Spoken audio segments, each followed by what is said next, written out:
नहमदु व नुसल्ली अला रसूलिहिल करीम अम्मा बाद फ़अऊज़ु बिल्लाहि मिनश शैतानिर रजीम बिस्मिल्लाहिर रहमानिर रहीम.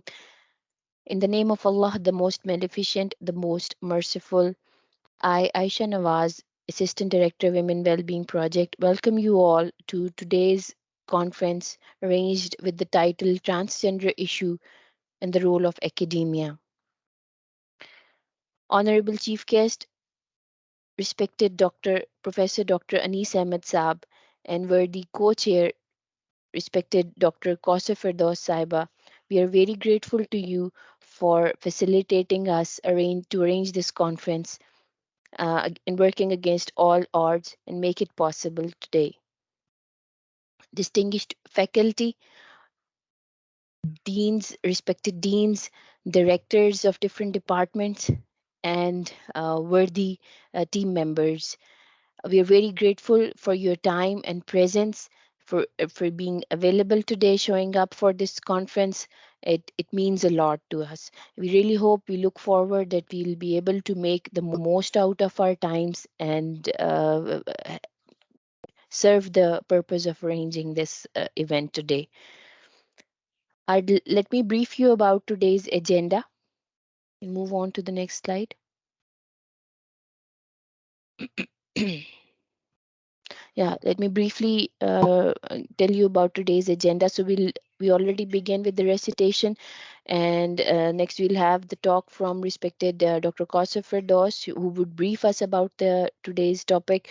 We'd like to request the chair for the today's event, Professor Dr. Anis Ahmed Saab, to give us his worthy opinion, and then later on we'll proceed with the invited talks from respected guests. I'd like to mention that we have distinguished faculty, profound scholars from various institutes today. So, including the Vice Chancellor from Fatma Jana Women University.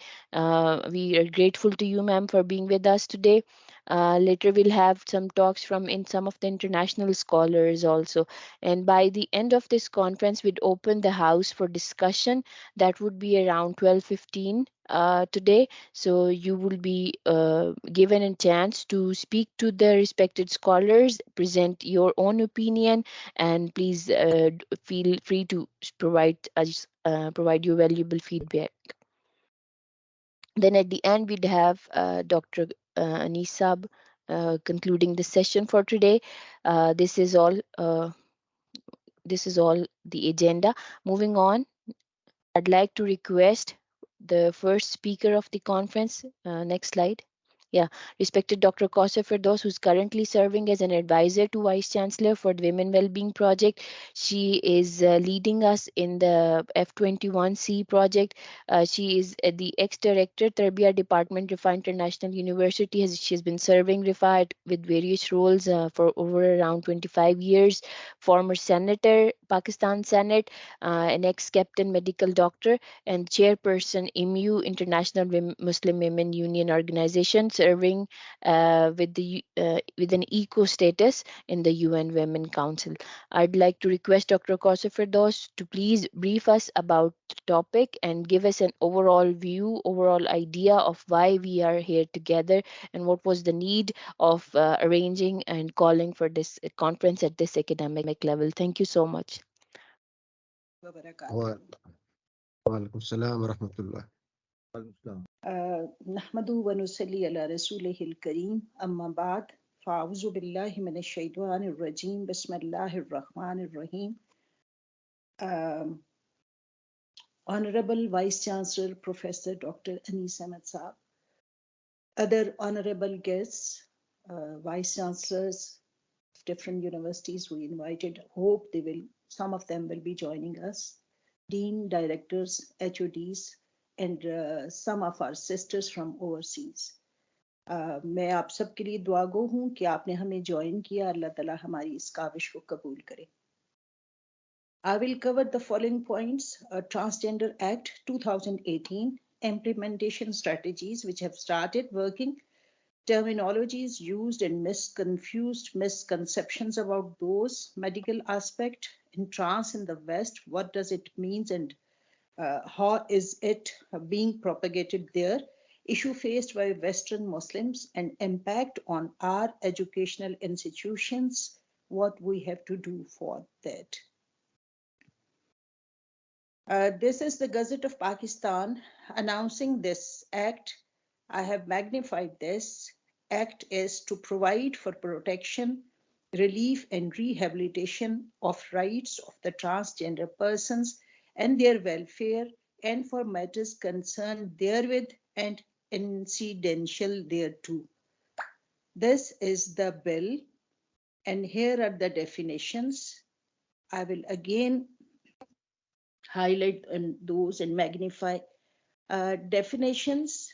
Number E, gender expression, refers to a person's presentation of their gender identity and or the one that is perceived by others.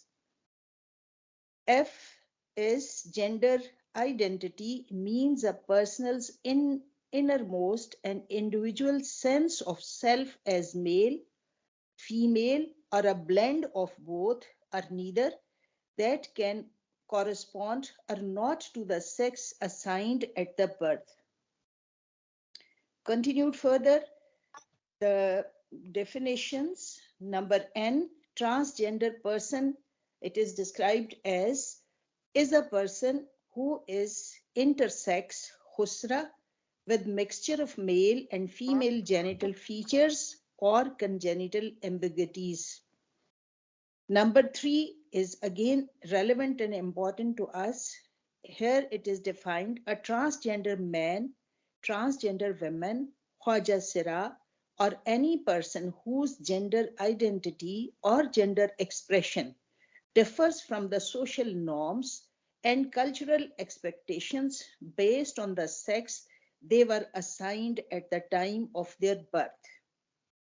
So, intersex is Husra, that is congenital, having congenital ambiguities, and transgender is a person who perceives herself, अपने आप को जो वो समझता है कि मैं माशरा तो मुझे ये कहता है और मैं समझता भी अपने आप को मेल हूं, लेकिन अब मुझे लगता है कि आई एम फीमेल या I want to be a female, तो that is transgender.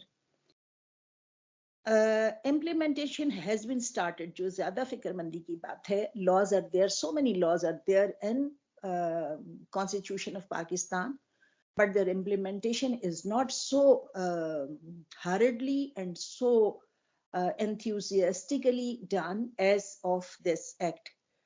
This is job opportunity.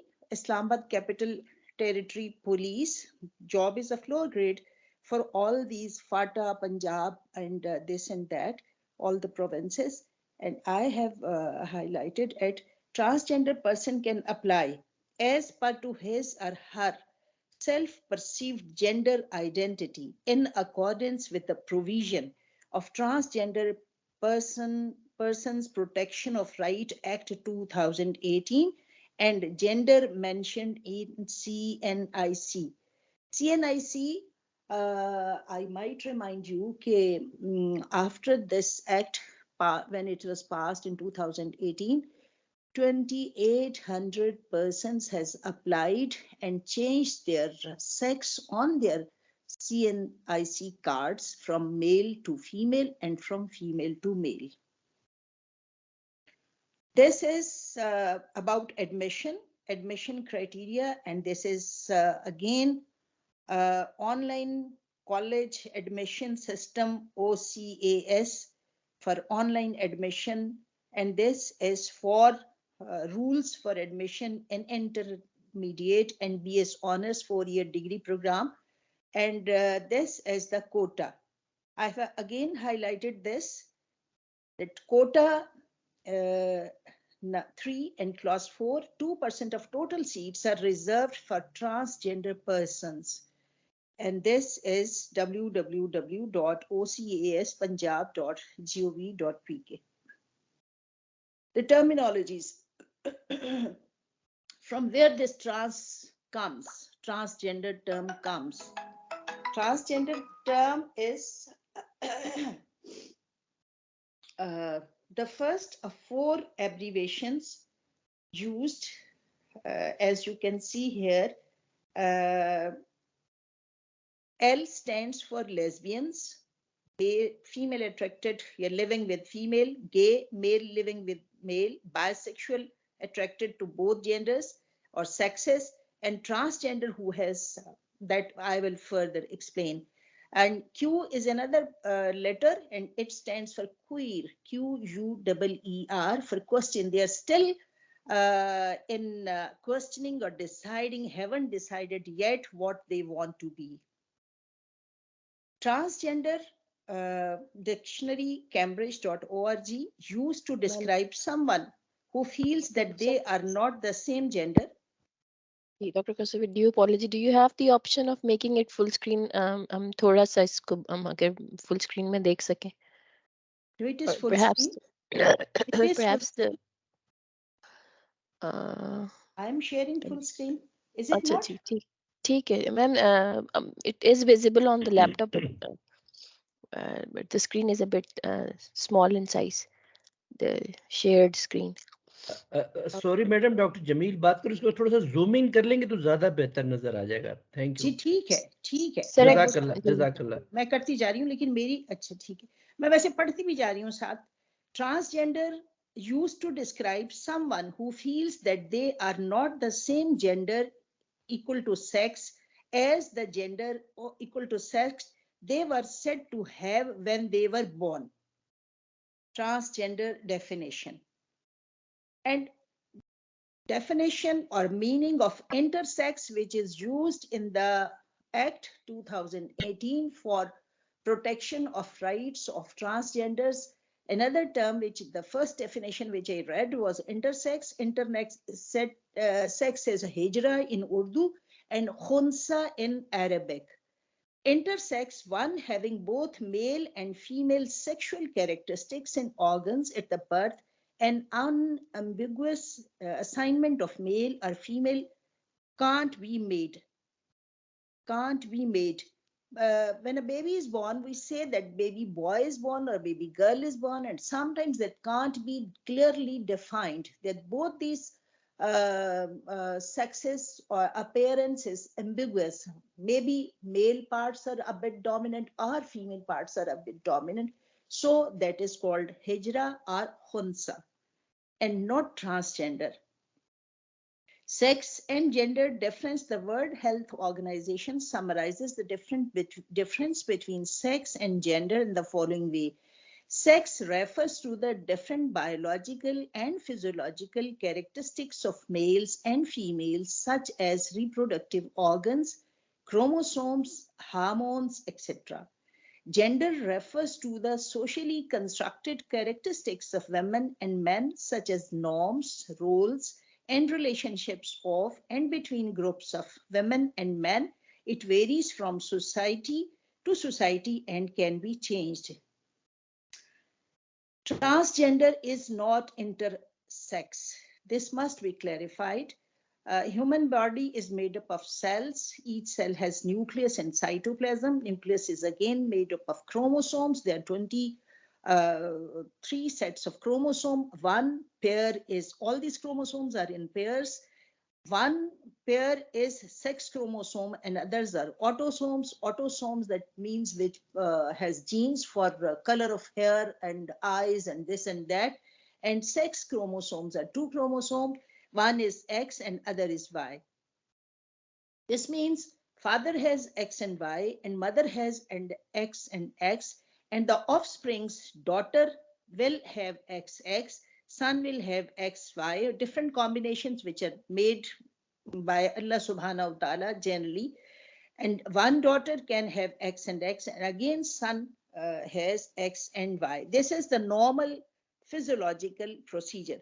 But sometimes genetic mutilations occur and some abnormalities take place. In that case, the birth is given to either a male, as you can see in the second diagram, with XY chromosome combination, or a female with XX combination, or intersex, that is XXY or XYY. This is intersex, and its external genitalia will be not clear. These command of chromosomes or guidance from chromosome signals go to brain, and in brain we have under the thalamus a small pea-size body called pituitary gland. Hormones are released from here. Estrogen and progesterone are main female hormones. Testosterone is male hormone. It is secreted from testes and stimulates male secondary sexual characters, that is, changes which we can observe at the time of puberty of our son. Estrogen is female, gender is female, hormone is estrogen, and it is released from ovaries, and it also stimulates the secondary sexual characteristics and repairs the wall of uterus. And third is mainly the hormone of pregnancy. To be a trans,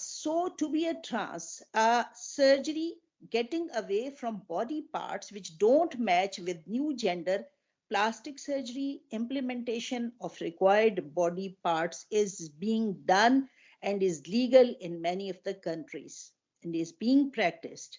Hormone therapy is estrogen, female hormones, testosterone, male hormones. After taking these hormones, secondary sexual characters change to some extent due to these, and change their get-up and social circle, dress style, friendship, sports. These are the minor things which accompany with that gender change. Legally, we see that out of 191 UN registered member states of the world, 31 UN member states have same-sex marriage, 34 recognizes same-sex partnership, and 28 UN member states recognize joint adoption by same-sex couples. Adoption, how is it done? There are banks for everything and the surrogate mothers, and then they can adopt those children. 13 countries explicitly criminalize trans persons. 37 indirect laws criminalize trans persons. So this is not to be taken lightly, and this is not just a joke that Transgender Act is passed, as so many other acts have been passed in line there. According to CAP, there is broad support for LGBT inclusive, comprehensive sex education. Most parents, medical organizations, and educational organizations support the teaching of LGBT inclusive, comprehensive sex education in schools. Going on to, additionally, last paragraph, many organizations, including the American Medical Association, the National Education Association, and the US Department of Health and Human Services all support LGBT inclusive, comprehensive sex education. Schools struggle for support LGBTQ students. There are organizations which are working for support of these students and schools. They celebrate Pride Month. This is their logo, and this is a month-long yearly celebration carried out in their schools. Transgender bathrooms and restrooms. This is their uh, struggle, and they achieved this all gender restroom, and this bathroom is for everyone. But with that, most US voters oppose body mutilating sex change surgeries for kids, but too afraid speak up. Poll showed this. This is the detail of the poll. Means that people may not be in favor of that, but it is going on. Overseas Muslim population, they are facing many challenges. Conservation of Islamic concept of sex and family. We have altogether different Ilhami teachings, but this is contradictory to this all. Father's concern, this was a detailed incident written there, a letter of a father from Norway. His children were studying in Oslo school. Age was 3 years and 5 years, and they were being imparted sex education, and he was worried for that. And Pride Month, whole month is celebrated in schools. This is under government supervision. Gay, lesbian, trans teachers and class fellows, they are worried and they are confused how to deal with them, and common restroom and bathrooms. In Quran Pak, there are so many ayah and so many references. I'm just quoting the one from Surah 7, ayah 189.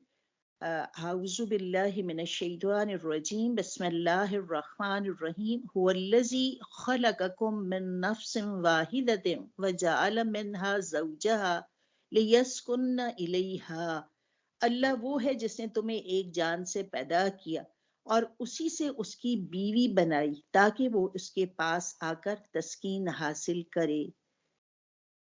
If quota of 2% admissions in institute continues, and we have to give admission to those 2 students trans in class of 100 students. For example, we have in our medical college 100 students, and in semester system more than 50 students. So one will be there, can be there, and 2 students in 100 population of 100. One boy opt to be the trans girl, they get admitted as such. For admission, one can do anything and can go up to any extent. Opt to be a trans girl, sits, moves, uses washrooms with girl students. Second thing can be girl becomes a trans boy, get married to a girl, legal couple of 2 girls, or vice versa, and so on and so forth. How we have to tackle these? We invited all academia, and we want all of you and others to sit and think over it, how to cope with this and how to tackle this. Thanks a lot. Jazakumullahu khair. Dr. Saima Hamid, are you here with us now? Ji Respected I hope that जी जी जी अस्सलाम वालेकुम I hope you can hear वालेकुम me. अस्सलाम जी जी ma'am, you're audible. अच्छा जी. With due apologies, sir, I know I would have loved to hear your comments prior to going ahead with this discussion, but मुझे इस बात से शुरू करने दीजिए कि जी मेरे लिए ऑनर है कि इस किस्म की डिबेट में मुझे बुलाया गया है और ये एकेडेमिया का ही रोल है, especially जब whenever the law comes up, so there's always this evolution phase. So even the laws evolve over a period of time, and I think the presentation by Kausar Saiba has set the route for discussion. मेरा थोड़ा सा different perspective होगा क्योंकि मैं थोड़ा सा अपना medical background इस्तेमाल करते हुए एक बात कहूँगी कि बहुत सी चीज़ें हमें मेडिसिन में भी एथिकल डायलेमास की तरफ ले जाती हैं. तो ये एक एक्ट शुरू जिस नोशन से हुआ उसको हमें बिल्कुल नहीं साइड पे रखना चाहिए. There's this ethical philosophy of utilitarianism, जिसके तहत an action is right when it leads to the greatest balance of good over bad consequences. इसमें बड़ा नोशन है कि जी आउटकम बेस्ड चीज़ों को देखा जाए, और इस एक्ट को चूंकि अब 4 साल हो चुके हैं तो कुछ हमें ऐसे केसेस सामने आ रहे हैं इम्प्लीमेंटेशन करते हुए जिससे we in the academia need to focus on where we are headed. Because देखिए इसकी नोशन ये थी कि जी आपने ह्यूमन राइट्स को प्रमोट करना है. जब ट्रांसजेंडर की डेफिनेशन को हम देखते हैं एक क्या कहते हैं ग्लोबल पैराए में, तो हमें ये समझ आती है कि जहां हमारी इनिशियल शुरुआत हुई थी वो तो हम एक ऐसे अपने सोशल कॉन्टेक्स्ट में थे जहां पर transgender people were very much part of our society, but they were not allowed to any formal recognition by the state. और उसमें जो मुख्तलिफ चीज़ें जो प्रॉब्लम्स terms आ रही थी जो कि basic human rights की violation थी, उनमें से there were simple things like obtaining a driving license, prohibition of harassment at home and in public. There was discrimination in education and social setting. There was establishment of safe houses, medical treatment and centers for psychotherapy, या फिर separate rooms in jails because they had special needs, and forcibly employing of transgender for panhandling. जो basic philosophy थी उसमें तो मनाही नहीं थी. It is all about the terms used, because when we say they can change their gender in nadra, what does it imply? उसके बाद इसमें खास तौर पे जब कहते हैं कि जी आप चेंज करवा सकते हैं, तो नादरा के पास जाके किस कानून के तहत, और इसी एक्ट में जब जेंडर एक्सप्रेशन की टर्म आ जाती है तो वहां पर थोड़ा सा लीगल कॉनोटेशंस आ जाती हैं, because we are saying it's a self perception of the identity. Self perception को कोई चैलेंज नहीं कर सकता. मिसाल के तौर पे अगर कोई कत्ल होता है फॉर इंस्टेंस, और कत्ल तो हो गया, लेकिन आप कहते हैं कि जी मेरी इंटेंशन नहीं थी, तो कानून तो ये चीज देखेगा ना कि जी कत्ल हो गया तो उसकी सजा तो है. So it is that kind of dilemma that we are headed towards. जब ट्रांसजेंडर की बात आती है और उस डेफिनेशन में काफ़ी एक्सप्लिसिट किस्म की चीज़ों को अगर आप इकट्ठे जमा कर लें, जबकि हमारी ज़बान में मुख्तलिफ टर्मिनोलॉजी जो कौसर साहिबा ने बताई हैं कि जी LGBT एंड नाउ क्यू, सो उससे इंटरसेक्शंस हैं. हम क्यों अपनी टर्म्स को अलग या स्पेसिफिक नहीं बना सकते? बिकॉज इसी कन्फ्यूजन के तहत आप इश्यूज रिलेटेड टू इनहेरिटेंस आ जाएंगे, issues related to same sex marriages आ जाएंगी. तो क्या अगर आप कॉम्प्रिहेंसिव व्यू सिर्फ वेस्ट का ना लीजिए, हमें देखना चाहिए था कि इस्लामिक कंट्रीज में क्या हो रहा है. और अभी जब एक एक्ट हमारे पास आ चुका है, तो what is that fine balance between not violating human rights. And by that I mean कि अगर आप पाकिस्तान की जेंडर इनइक्वालिटी को भी देखें तो ग्लोबल जेंडर पैरिटी इंडेक्स में भी हम रॉक बॉटम हैं. हम सेकंड लास्ट कंट्री है जहाँ पे there are huge differences between males and females and their accessibility to different issues. So जब हम एक होलिस्टिक पैराए में लेकर चलते हैं तो हमें एक एक्सट्रीम व्यू लेने के बजाय एक वो दरमियाना रास्ता निकालना चाहिए जहाँ पर किसी के साथ ज्यादती ना हो, खास तौर पे जिनको हम प्रोटेक्ट करने चले थे. हमने बहुत सी बातें की जो कि हमारी इस्लामिक तालीम के खिलाफ भी हैं. मिसाल के तौर पे जब हम ये tampering with your own body is not even allowed in Islam. So वो एक कैटेगरी फ़र्क बन जाती है. लेकिन जो हमारे यहाँ जिनको हम आम ज़बान में हिजरास कहते हैं, उनके ऊपर तो बाकायदा तौर पर they are the vulnerable group जिनको हमें प्रोटेक्ट करने की शदीद ज़रूरत है. So may be my proposal is कि भी एक मेडिकल बोर्ड होना चाहिए जिसमें आप होलिस्टिक असेसमेंट की जाए और वो सेल्फ परसेप्शन की जो बात है उसको ज़रा वो गौर तलब है. चूंकि ये अब 4 साल हो गए हैं इस एक्ट को इम्प्लीमेंट होते हुए, और एजुकेशनल इंस्टीट्यूट्स का में ये एक एम्बिग्विटी आ गई, और चूंकि कानून ने अलाउ किया कि जी ID कार्ड्स के साथ कोई भी एक तालीमी इदारे में जा सकता है, तो चूंकि वो प्रोसेस के अंदर बहुत सी एम्बिग्विटी है, इसलिए बहुत से केसेस अब नुमायां हो रहे हैं. And we are at that crossroads. मेरी सिंपल सी गुजारिश यही होगी कि academia is the first step, because like I said कि laws are constantly are evolving. So अगर हम law हम educational relevant fields especially from religious scholars और medical professionals को जमा करके और एक बाकायदा तौर पे एक proper कंसल्टेशन की करके इसके ऊपर एकेडमिया ये पॉलिसी प्रपोजल दे कि जी ये अमेंडमेंट्स लॉ में ज़रूरी हैं, बिकॉज इसके लॉन्ग टर्म नुकसानात ये हैं. तो मेरा ख्याल है कि कोई अपनी टर्म्स इजाद करने में, इजाद क्या मतलब, हमें अपनी टर्म्स खुद भी अपनी ज़बान में इंट्रोड्यूस करनी है जिसका मतलब क्या है. We need to operationalise these terms and not use what the West is using. What is stopping us?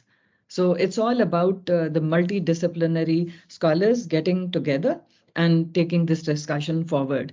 And I must compliment all the organizers for this roundtable, because ये हम सारों की हम इस डायलेमा में काफ़ी अरसे से हैं, ख़ास तौर पे यूनिवर्सिटी के वाइस चांसलर्स जिनके पास टाइम एंड अगेन इस तरह के सवालात आ रहे हैं, लेकिन अनफॉर्चुनेटली कोई हमारे पास एक सिंपल या एक यूनिफॉर्म जवाब मौजूद नहीं है. So it's time that we steer this kind of discussion. Professor साहब, अनीस साहब, I'm so honored that your institution has taken a lead in this, and I hope that something very substantial comes out of this. So my very Inshallah. best wishes to everyone, ji. Assalamu alaikum. So kind of you. Inshallah, we'll do it, inshallah.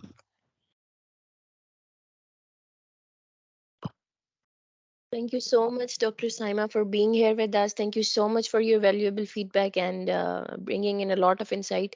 And now to request Professor Dr. Anis Ahmed to please continue the talk and please, allow, provide us some valuable knowledge on this subject matter, sir. Please, over to you. Thank you very much. Bismillah ar-Rahman ar-Rahim. Alhamdulillah, wassalatu wassalam ala khatim al-anbiya. Rabbi shrah li sadri wa yassir li amri wa hlul uqdatam min lisani yafqahu qawli.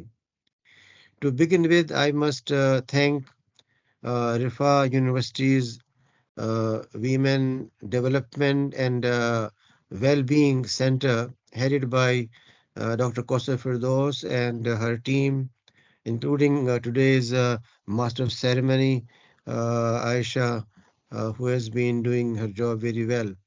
The whole team needs appreciation. You have taken a proper initiative, and I hope,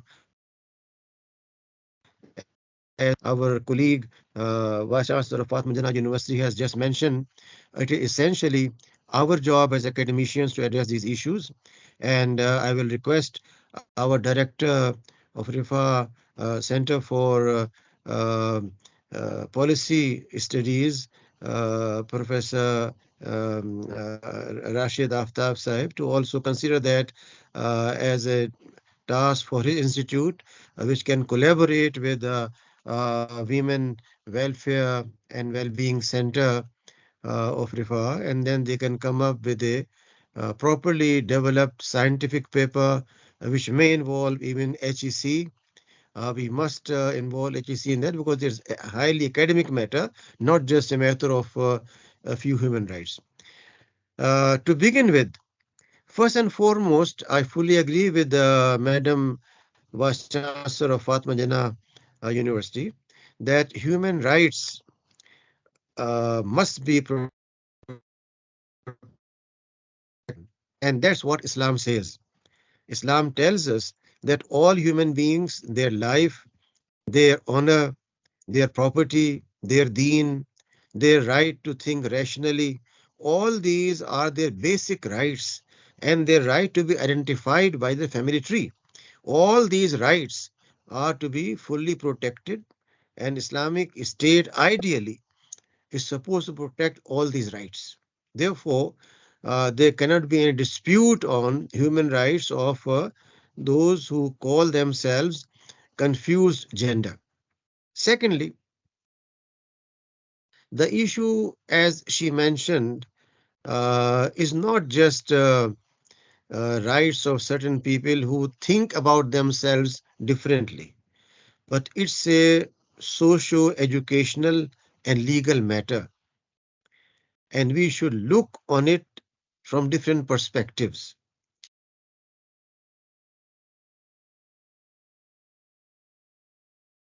Projected is as if a great injustice was being done to the so-called transgender, and now the law has come to protect them. This is a media projection, but it does not represent a sincere effort on the part of the law. A law should take care of all dimensions, not just uh, try to repeat what some Western countries have taken up as their mission. The issue for me is socio cultural. The issue for me is ethico social. The issue for me is also related with our national policies. Islam looks on human beings from a very simple approach, and that is all human beings are ethical beings. And this ethics is defined by the Quran or Allah's revelation, that they have to be Allah conscious, and they have to observe highest ethical standards of halal and haram. These are based on objectives of humanity. Therefore, humankind is defined in terms of Allah's vicegerent to play an important ethical role as Allah's functionaries on earth. Secondly, human beings are defined in terms of their biological and physical constitution. And for that, the Quran tells us human beings originate in one single couple, Sayyidina Adam, Sayyidina Hawa. And this couple, the Quran tells us, was the source of spread of human beings all over the globe. And same is said in Surah Nisa with reference to contemporary world, that Allah subhanahu wa ta'ala has created human being from one substance, one nafs, and from that same substance mate for that, and then defines mate not as partner, not as someone living, but as husband and wife, which means they are zoj of each other. The word zoj is used in the Quran not only for human beings, but also for birds, for animals, even for natural objects like mountains and valleys. Therefore, we can say that the word implies opposite gender, not same gender, which means that human being defined by the Quran consists of ethical being as well as opposite genders who are supposed to play a role.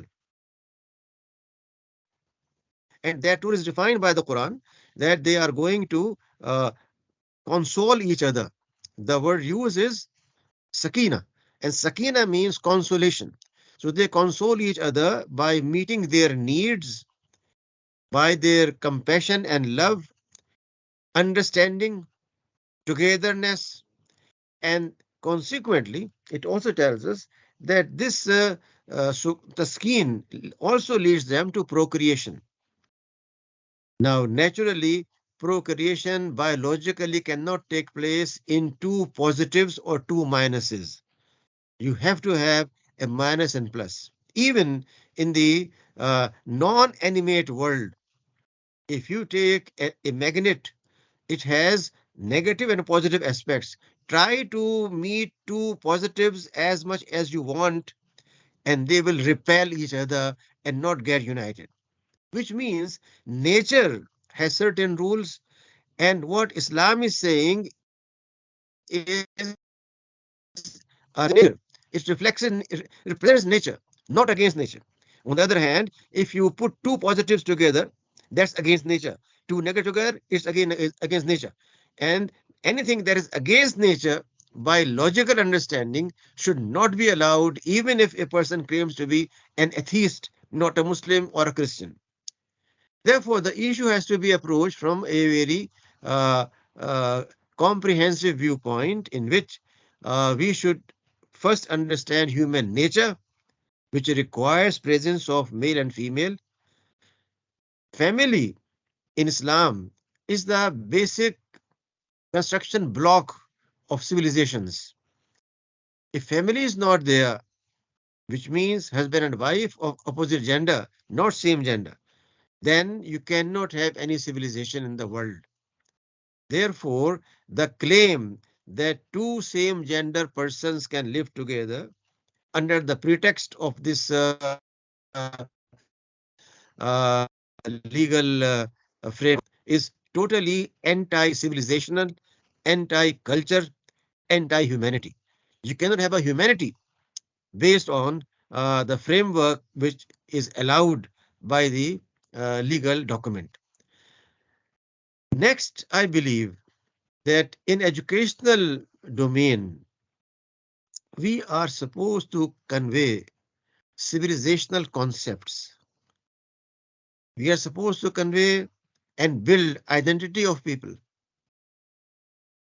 And therefore, all steps need to be taken academically as well as medically to make sure that we do not have confused personalities, but personalities who are very, very well defined.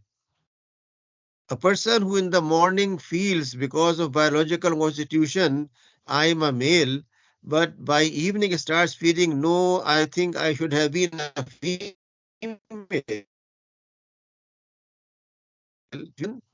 who is going to create not only for himself or herself, but for the whole society a crisis situation, and that should not be allowed. So it's not a matter of just what Islam says, but even logically, scientifically, in terms of civilizational development, all these aspects do not allow us to permit the so-called LGBT being reflected in academia. Uh, Dr. Qasem Firdaus mentioned that there are uh, advertisements about admission of students, but I would like to add that now you have Disney World with cartoon characters who are homosexual and who are being taught to your children who are just 3 or 4 years old. When they see those characters, imitate them. What kind of future you want to visualize? What kind of future? Education means future. Education means building future of people. And unless we take a very logical and outspoken approach on these issues, which is academic issue, I think we will be violating our basic understanding of educational institutions. Therefore, to summarize, I believe that we should do everything to protect human rights of anyone, males, females, as well as those who, by certain biological features, have been living in society, but their rights are to protected. But does not mean under the protection of their rights, a socio-ethical revolution may take place, which may destroy the whole fabric of society. I'm saying a socio-ethical revolution, which means that changing social norms and ethics of society, which is the basis. Islam has given us a socio-ethical system. It tells us what is halal and haram. It tells us what kind of society it wants to create, humanity it wants to create. And therefore, if that humanity is destroyed, then this will be against the basic norms of any civilization. So my humble submission is that it's not just religious scholars, but social scientists, educationists, they have to come forward and they have to speak up their mind, and based on their knowledge they should let people know that this conspiracy of very easily doing away with ethical norms of society. Ethics means that you should be able to live ethically a family life. A family life living together of two boys or two girls, or one boy and girl without any kind of ethical confession, ethical declaration that they are husband and wife, then we are creating a society where sexual anarchy is bound to take place. And when you have sexual anarchy, you have no culture and civilization. You have only beasts and not human beings living on earth. Islam does not like beasts to live on earth, but it wants human beings to survive, to create a culture where respect, dignity, piety, honesty, fairness, loyalty, these are the values. And these values can only be implemented when there is a clear concept of what is family, what is society. Islam gives us very clear concept of society and family and tells us that it's only husband and wife, male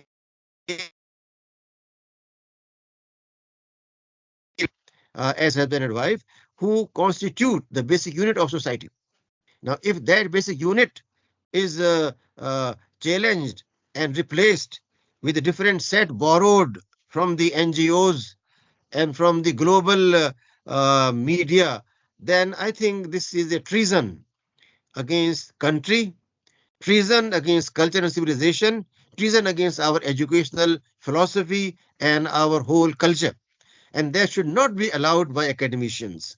We have to make sure that those values which are universally accepted, honesty and fairness and loyalty, compassion, family life, these values need to be not only preserved but properly communicated through education, and only then we can expect a prosperous and peaceful society, because adl and moderation and balance and peace are the objectives of family, objective society, objective of a state. And all these three levels have no conflict. But if we go for a anti-civilizational anarchical society, then we are heading towards a destruction. I think I should stop here and allow my colleagues to come up with their research papers. I just thought uh, share with you some of my ideas in the beginning of the seminar, and also let you know that Rifa International University, inshallah, is always available for you for different views, different approaches, but at the same time, we have a very clear view of our own, which is based on Quranic values, which are universal values, which are meant not for Muslims, but for the whole of humanity. Therefore, our doors are open. We are all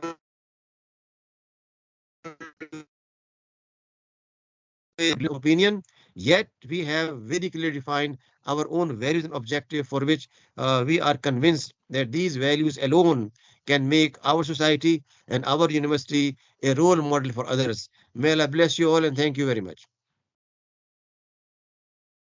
Jazakallah khair. Thank you so much, sir. Thank you so much for bringing together all the valuable concepts from Quran and Sunnah and making us understand the issue. And I'm really grateful for you to you for making it so easy always for us to understand and the otherwise difficult subject and connect the dots and I mean to clarify the whole picture. So thank you so much, sir. Thank you. May Allah keep providing us this opportunity to have valuable learning from you always, inshallah.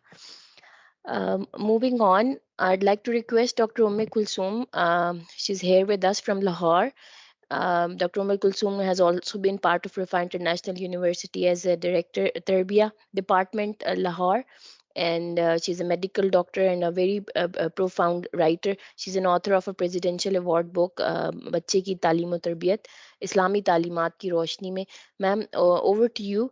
I'd like you to summarize your thoughts in the next 5 to 10 minutes. I mean, we'd like to give opportunity to as many speakers as possible today, inshallah, to hear from them. So over to you, Dr. Kulsum now. Assalamu alaikum wa rahmatullahi wa barakatuh. Alhamdulillahi rabbil alameen, as-salatu was-salam ala rasulihil kareem wa ala alihi wa sahbihi ajma'in. अच्छा, बुनियादी उसूली बातें तो doctor Kausar फिरदौस और मोहतरम vice chancellor साहब ने बड़ी अच्छी तरह बता दी हैं। इस्लाम जो है, मेरा ख्याल है उससे ज़्यादा तो ह्यूमन राइट्स की कोई जो है ना, उससे ज़्यादा ह्यूमन राइट्स कोई दे नहीं सकता जितना अल्लाह ताला ने दिए हैं। इसलिए कि پہلی بات ہی جو ہے اس میں ان اللہ یأمر بالعدل والاحسان، عدل اور احسان کا تو کسی اور زبان میں ایکویلنس بھی نہیں. تو ہمارے ہاں جو اس طرح کے قوانین بن جاتے ہیں جو بالکل کنٹراڈکٹری ہیں اسلامک تعلیمات سے، تو میرا خیال ہے اس کی بنیادی وجہ یہ ہے کہ جو لا میکرز ہیں ان کی دینی تعلیم کا کوئی انتظام ہی نہیں ہے. نہ ہمارے اسکولوں میں کوئی پڑھایا جاتا ہے، بی اے کی شرط تو رکھ دی گئی ہے لیکن دینی تعلیم کا نہ کوئی بندوبست ہے، نہ اسکولوں میں، نہ کالجوں میں، نہ یونیورسٹی لیول پہ، اور نہ کوئی پارلیمنٹیرینس کے لیے. تو میری ایک تو تجویز یہ ہے کہ ہمارے دستور میں بھی جب کانسٹیٹیوشن میں جو قرآن اور سنت کو جو یہ جو قرارداد مقاصد کے تحت یہ لازم کیا گیا تھا کہ یہ اسٹیٹ کی ذمہ داری ہے کہ وہ اپنے شہریوں کے لیے قرآن اور سنت کی تعلیم کا بندوبست کرے، لیکن بدقسمتی سے 75 سال ہونے کو آئے ہیں اور اس کا کوئی خاطر خواہ بندوبست ابھی تک نہیں ہو سکا. اور جو دینیات کی ایک کتاب ہوتی ہے اس میں بھی بہت ہی مطلب اس میں اسلام سمجھ تو نہیں آتا. تو خاص طور پہ یہ human rights, basic human rights Islamic perspective میں یہ تو ضرور بتانے چاہیے.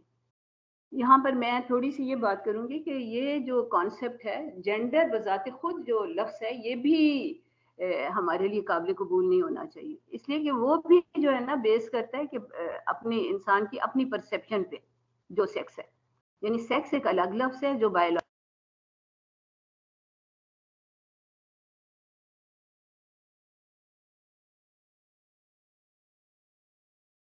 جی ڈاکٹر میں Kulsoom somehow we cannot hear you. آپ کا مائک میرا خیال ہے میوٹ ہو گیا ہے.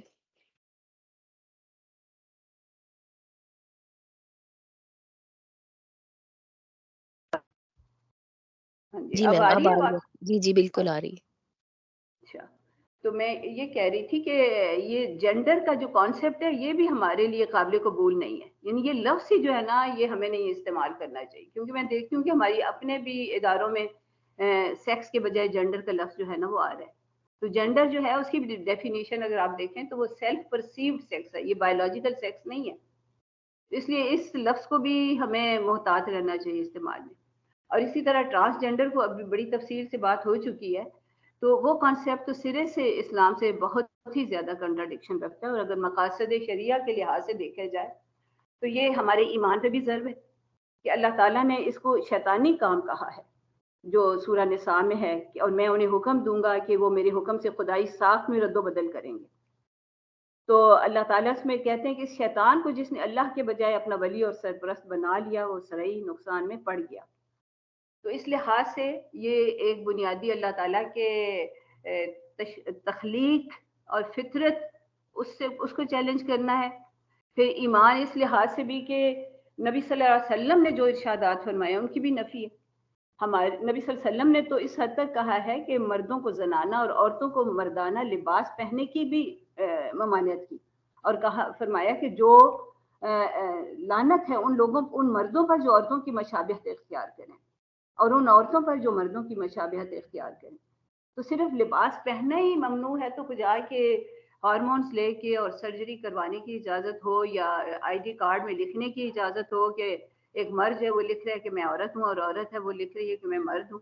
یعنی اس بات کی کوئی کسی کو اجازت نہیں دی جا سکتی.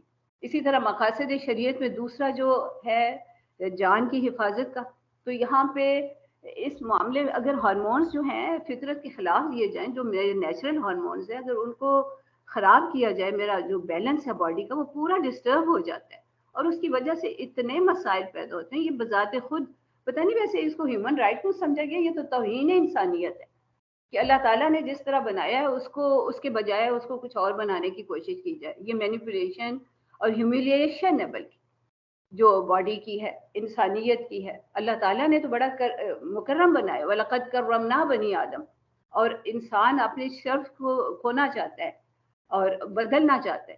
اس لحاظ سے یہ جان سے کھیلنے کے مترادف ہے، اور اس کی وجہ سے جو لوگ یہ اس طرح کی کرتے ہیں، جتنے بھی انٹرنیشنل اسٹیٹسٹکس ہیں، تو دیکھا گیا ہے کہ جو ٹرانسجینڈرز ہیں وہ ایک تو کبھی مطمئن نہیں ہوتے، ہمیشہ سائیکولوجیکل پیشنٹس بنے رہتے ہیں، اور مزید یہ کہ ان میں خودکشی کا رجحان بہت زیادہ ہو جاتا ہے، بہت خودکشیاں ہوتی ہیں اور بیماریاں طرح طرح کی. ہارٹ ڈیزیزز، ہر ڈیزیز کا ریٹ جو ہے نا وہ زیادہ ہو جاتا ہے، اس لیے کہ باڈی جو ہے وہ جس پر اللہ تعالیٰ نے اس کو سیٹ کیا ہے اس میں چینج برداشت نہیں کر سکتی، ایکسیپٹ نہیں کر سکتی۔ اسی طرح تیسری جو ہے نسب کی حفاظت، یہاں پہ تو سارا معاملہ ہی چوپٹ ہو جاتا ہے، اس میں تو یہ بیسک تھاٹ ہی جو ہے اس میں نسب کی کوئی اہمیت ہی نہیں ہے، اور ہمیں کہا گیا ہے کہ نسب بہت اہم ہے، اور یہ انسانی شرف ہے کہ اس کو پتہ ہو کہ اس کی کیا ہائرارکی ہے، اس کی نسل کیا ہے، تو اس کا تو بڑا احترام واجب ہے۔ پھر اسی طرح چوتھی چیز جو ہے عقل کی حفاظت، یہاں یہ عقل کا بھی فطور ہے کہ انسان جو ہے وہ کنفیوزڈ ہے، اسے سمجھ ہی نہیں آ رہی کہ وہ کیا ہے، پتہ نہیں کس چیز سے متاثر ہو رہا ہے، تو جو اس طرح متاثر کرنے والی چیزیں ہیں ان کو چھوڑنا ہے۔ پھر اسی طرح پانچویں چیز جو ہے مال کا بھی ضیاع ہے، خواہ مخواہ، یعنی ایک اس کے پیچھے وہ بھاگ رہا ہے، وقت لگا رہا ہے، پیسے لگا رہا ہے، فیسیں، اور بلکہ جو سیکس ری اسائنمنٹ سرجریز ہیں وہ تو کروڑوں میں جا کے اس کا بجٹ بنتا ہے، یعنی وہ کوئی آسان کام نہیں ہے، جو لوگ کرواتے ہیں وہ پتہ نہیں کہاں سے اتنا پیسہ ان کے پاس آتا ہے، جو کروڑوں، یعنی اگر آپ اس کا نیٹ پہ بھی دیکھیں کہ کتنا خرچہ آتا ہے تو روپوں میں کروڑوں میں خرچہ جا کے پہنچتا ہے، اور پھر بھی 4-5 سال لگتے ہیں مطلوبہ سیکس اڈاپٹ کرنے میں، لینے میں۔ تو اس لحاظ سے یہ بیسک کانسیپٹ ہی جو ہے وہ اسلام کے ساتھ ٹکراؤ رکھتا ہے، اور ہمیں نہ صرف یہ کہ اس کو کنڈیم کرنا چاہیے، اس کو ختم کرنا چاہیے۔ رہی وہ بات جو انٹرسیکس کے حقوق کی ہے، تو جس طرح باقی کوئی بھی معذور ہے، انٹرسیکس بھی اسی طرح ابہام کے ساتھ پیدا ہوئے ہیں، یعنی ایک سیکس ابہام ہے، مبہم ہے ان کی، تو اس کو تو کریکشن کی بھی پوری کوشش کرنی چاہیے اس میں، یعنی صرف یہاں پر ڈاکٹر کوثر نے کچھ جینز کی ابہام کی بات کی، بعض کا میٹابولک ابہام بھی ہوتا ہے، یعنی اس میں بھی کچھ ہوتی ہیں کنفیوژن، جیسے اینڈروجن انسینسٹیو سنڈروم ہے، اس میں اے آئی ایس، یعنی اس میں ہوتا تو ایکس وائی ہے ٹھیک بچہ، لیکن اس میں اینڈروجن ٹیسٹوسٹیرون جو ہے وہی نہیں فنکشن کر رہا ہوتا، تو اس میں اس کے جو فیچرز ہوں گے وہ فیمیل لائک ہوں گے، کیونکہ ٹیسٹوسٹیرون جو ہے وہ تو ایکشن ہی، اس کا کام ہی نہیں چل رہا۔ اسی طرح ایک دوسری کنڈیشن ہوتی ہے congenital adrenal hyper trophy, CAH، تو اس میں یہ ہوتا ہے کہ وہ ہوتی تو ایکس ایکس ہے فیمیل، لیکن اس میں پھر مسئلہ ہو جاتا ہے کہ اس میں ایسٹروجن فیمیل ہارمونز ہی نہیں بن رہے، تو اس میں بھی اسی طرح کنفیوژن ہوگی۔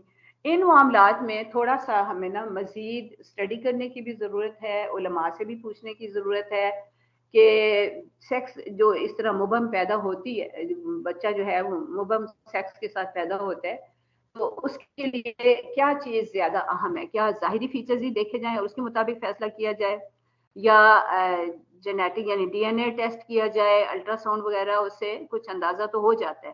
تو یہ تھوڑا سا مزید میرا خیال ہے اس معاملے میں اکیڈیمکلی اس کو ڈسکشن بھی ہونی چاہیے، اور علماء کے ساتھ بھی اس کو ڈسکس کرنا چاہیے، پوری سچویشن جو ہے ان کے سامنے رکھنی چاہیے۔ تو اس لحاظ سے میں بس فی الحال تو اتنا ہی کہنا چاہتی ہوں۔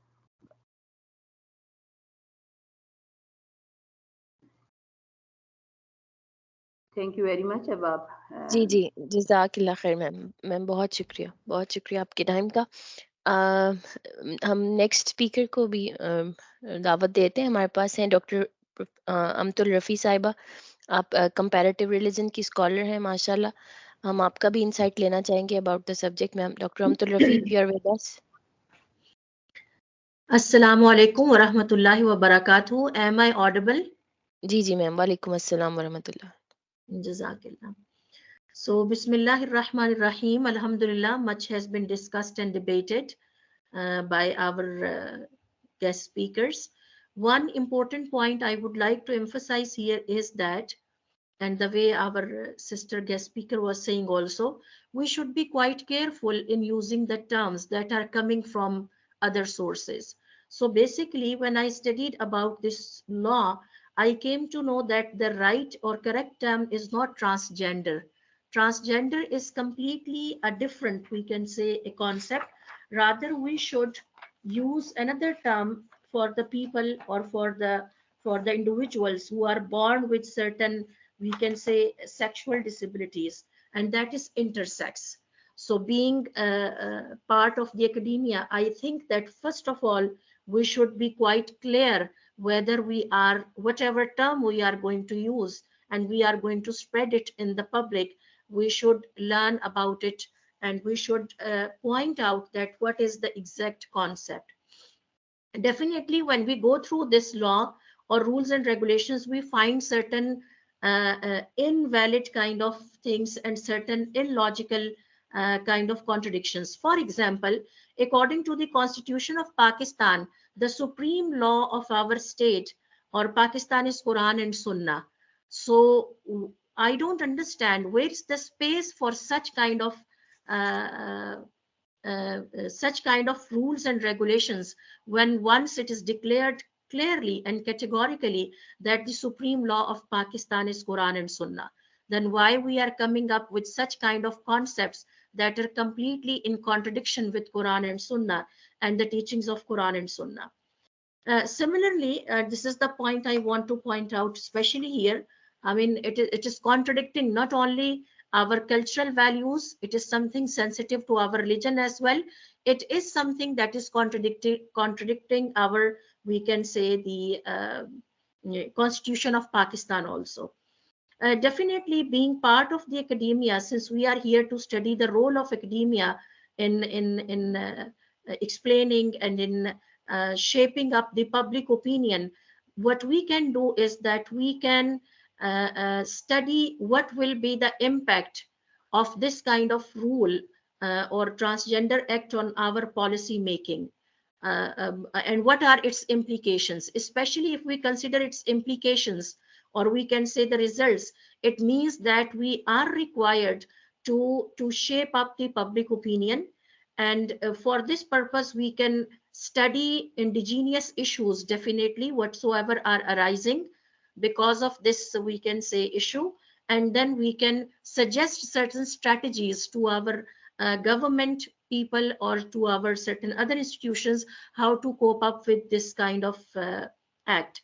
Similarly, it is our responsibility to study or analyze such kind of policies and to create awareness among the masses, and especially we people who belong to different academic institutions.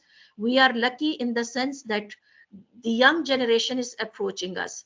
We can arrange seminars for them, we can initiate discussions, and we can create awareness among our students, among our learners, that how we have to cope up with such kind of concepts that are coming definitely from the West. And these concepts have nothing to do with our religion, with our cultural values, and with our source. So this is, I think, what we can do in order to create awareness among our students. Another important step we can take is that since the academia plays an important role in narrative building, so we can have, we can make a platform, we can develop a platform where we can invite scholars from different backgrounds, like there can be religious scholars, there can be people or professors or teachers from the academia, there can be scholars from the medical ground, and they can discuss this issue at that platform. In this way, we can build a unanimous narrative so that we can guide our learners, we can guide our youngsters, and we can guide our society as well. Another step that can be taken is that we can suggest solution to the problem. And definitely all this needs a lot of, we can say, a lot of brainstorming sessions on this issue, ताकि हम अपनी young generation को aware कर सकें, अपनी public को aware कर सकें. And definitely once the public is aware of the sensitivity of this issue, we can influence the policy making institutions and policy making different जो pockets हैं जो कि policy making करती हैं, we can influence them. I remember once I talked to a producer of in an interview, I talked to a producer from PTV and I said that you people develop such kind of things. मेरा सिर्फ आप लोगों से इतना गिला है कि चले आप लोग हमारी young generations को, masses को दीन ना सिखाते तो कम से कम आप इन्हें moral values ही सिखा देते. चले मैं ये नहीं आपसे तवक्को रखती कि आप इन्हें दीन सिखाते. तो खातून ने मुझे आगे से जवाब दिया, अगर 10,000 अफराद किसी भी ड्रामे और चीज के खिलाफ सड़कों पे आ जाए तो हम ये चीजें प्रोड्यूस करना बंद कर देंगे. तो it means that we can channelize public pressure, we can create awareness being part of the academia, we can develop platforms जहां से हम इस बात को बार बार डिस्कस और डिबेट करें ताकि मुतालिका लोगों तक इसकी आवाज जाए और पॉलिसी मेकिंग को we people can influence like this. और ये हमारा फर्ज बनता है कि हम इसको करें बिकॉज अल्लाह सुब्हानहू व तआला has blessed us with this we can say with this seat of learning। और फिर हमारे पास यंग जनरेशन यूनिवर्सिटीज में आती है और बहुत बड़ी तादाद में आती है, तो हम सिर्फ बैठ के इसको बंद कमरों में डिस्कशंस करने की बजाय we can discuss it openly with our young generations. वो हमें सुने, इस पे हम सेमिनार्स रखें, सिंपोजियम्स रखें, even we should hear our youngsters. हमें अपने यंगस्टर्स को भी सुनने की जरूरत है कि वो इस हवाले से अपने जहन में if they have any kind of confusions we can address their confusions also। In the same way, what I feel is that we need to provide or we need to redefine all these terms। Definitely nobody is against the human rights। हम में से कोई भी ये नहीं कह सकता कि हम ह्यूमन राइट्स के अगेंस्ट हैं, और हम में से कोई भी ये नहीं कह सकता कि हम नहीं चाहते कि इंसानों को ये राइट्स मिले या ना मिले। लेकिन definitely we have to redefine कि ये जो टर्म है इसको इसकी बजाय ये इस्तेमाल की जाए, और इसके जो रूल्स एंड रेगुलेशंस हैं, ये इसके जो implications in future whatever we can face, keeping in view those implications we can educate our masses that we need to reinterpret and reconsider this rule। और जैसा कि हमारी प्रीवियस गेस्ट स्पीकर्स ने कहा, रूल्स तो बनते रहते हैं, शेप अप होते रहते हैं, तो we still have the space to participate in shaping up or redefining or reinterpretation of these rules। In the same way, what I feel is that one important point, the way our previous guest speaker Dr. Sahiba also said, कि ये जो defects या birth defects के साथ babies पैदा होते हैं उनका इलाज होता है, और इसके लिए कई foundations, when I was studying these issues I came to know that many welfare foundations are working for this purpose। So we should highlight their efforts, we should support them ताकि इस इशू को शुरू से ही address कर लिया जाए। और हमें इसको एड्रेस करने की फौरन जरूरत है because what I feel is that our young generation that is much fascinated by western culture, western civilization, western thoughts, उनके जहन अभी खाली है, और जो आगे बढ़ के पहले बात करेगा वो उनके जहन को भर देगा, then it will be very difficult for us to address this issue. So we can address our youngsters, we can address their confusions, whatever confusions they have in their mind, and we can tell them that what is wrong and what is right। So definitely we need such kind of platforms the way we are today together here to discuss the seriousness and sensitivity of this issue। इस discussion को अगर थोड़ा सा public तक ले जाया जाए gradually, और पहले स्टेप पे अपने स्टूडेंट्स को इसमें इन्वॉल्व किया जाए, तो I think such kind of strategies will be quite helpful to address this kind of issue, and this is part of cultural invasion। I really like the words of Senator Mushtaq Ahmed Khan साहब के जो अल्फाज थे interview में कि ये it is part of cultural invasion, और ये सिलसिला भी रुकेगा नहीं, इसके आगे बंद बांधने की जरूरत है कि फौरी तौर पर इसके लिए एक मौसर एंड इफेक्टिव वे में हम आवाज उठाएं, जिसमें हमारे जो एक्सपर्ट्स हैं from different backgrounds they should be sitting there and they should address this issue, and we should think what kind of strategies we can develop to address this issue, और हम किस तरह से अपने public masses को जो है वो aware कर सकते हैं। So this is what I wanted to add today, because I found that many of the points I had in my mind have already been addressed by our previous guest speakers, and I am very thankful to you for inviting me at this platform, and especially to share you gave me an opportunity to share my views on this issue। So I focused on the role of academia only, that what kind of strategies we people can adopt to address this issue। Jazakumullah, thank you very much।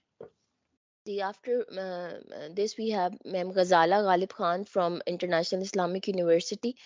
Ma'am का भी subject में, I mean, she has deep experience of teaching, and I mean, she has been actively engaged in the protecting the legal rights for vulnerable groups in different domains। और आपकी बहुत सारी academic writings भी हैं different difficult subjects के हवाले से। Ma'am women add trust की मेंबर है, और इसके अलावा एज ए लेक्चरर काम कर रही हैं इंटरनेशनल इस्लामिक यूनिवर्सिटी में, department of Sharia and law में। जी, over to you ma'am Ghazala.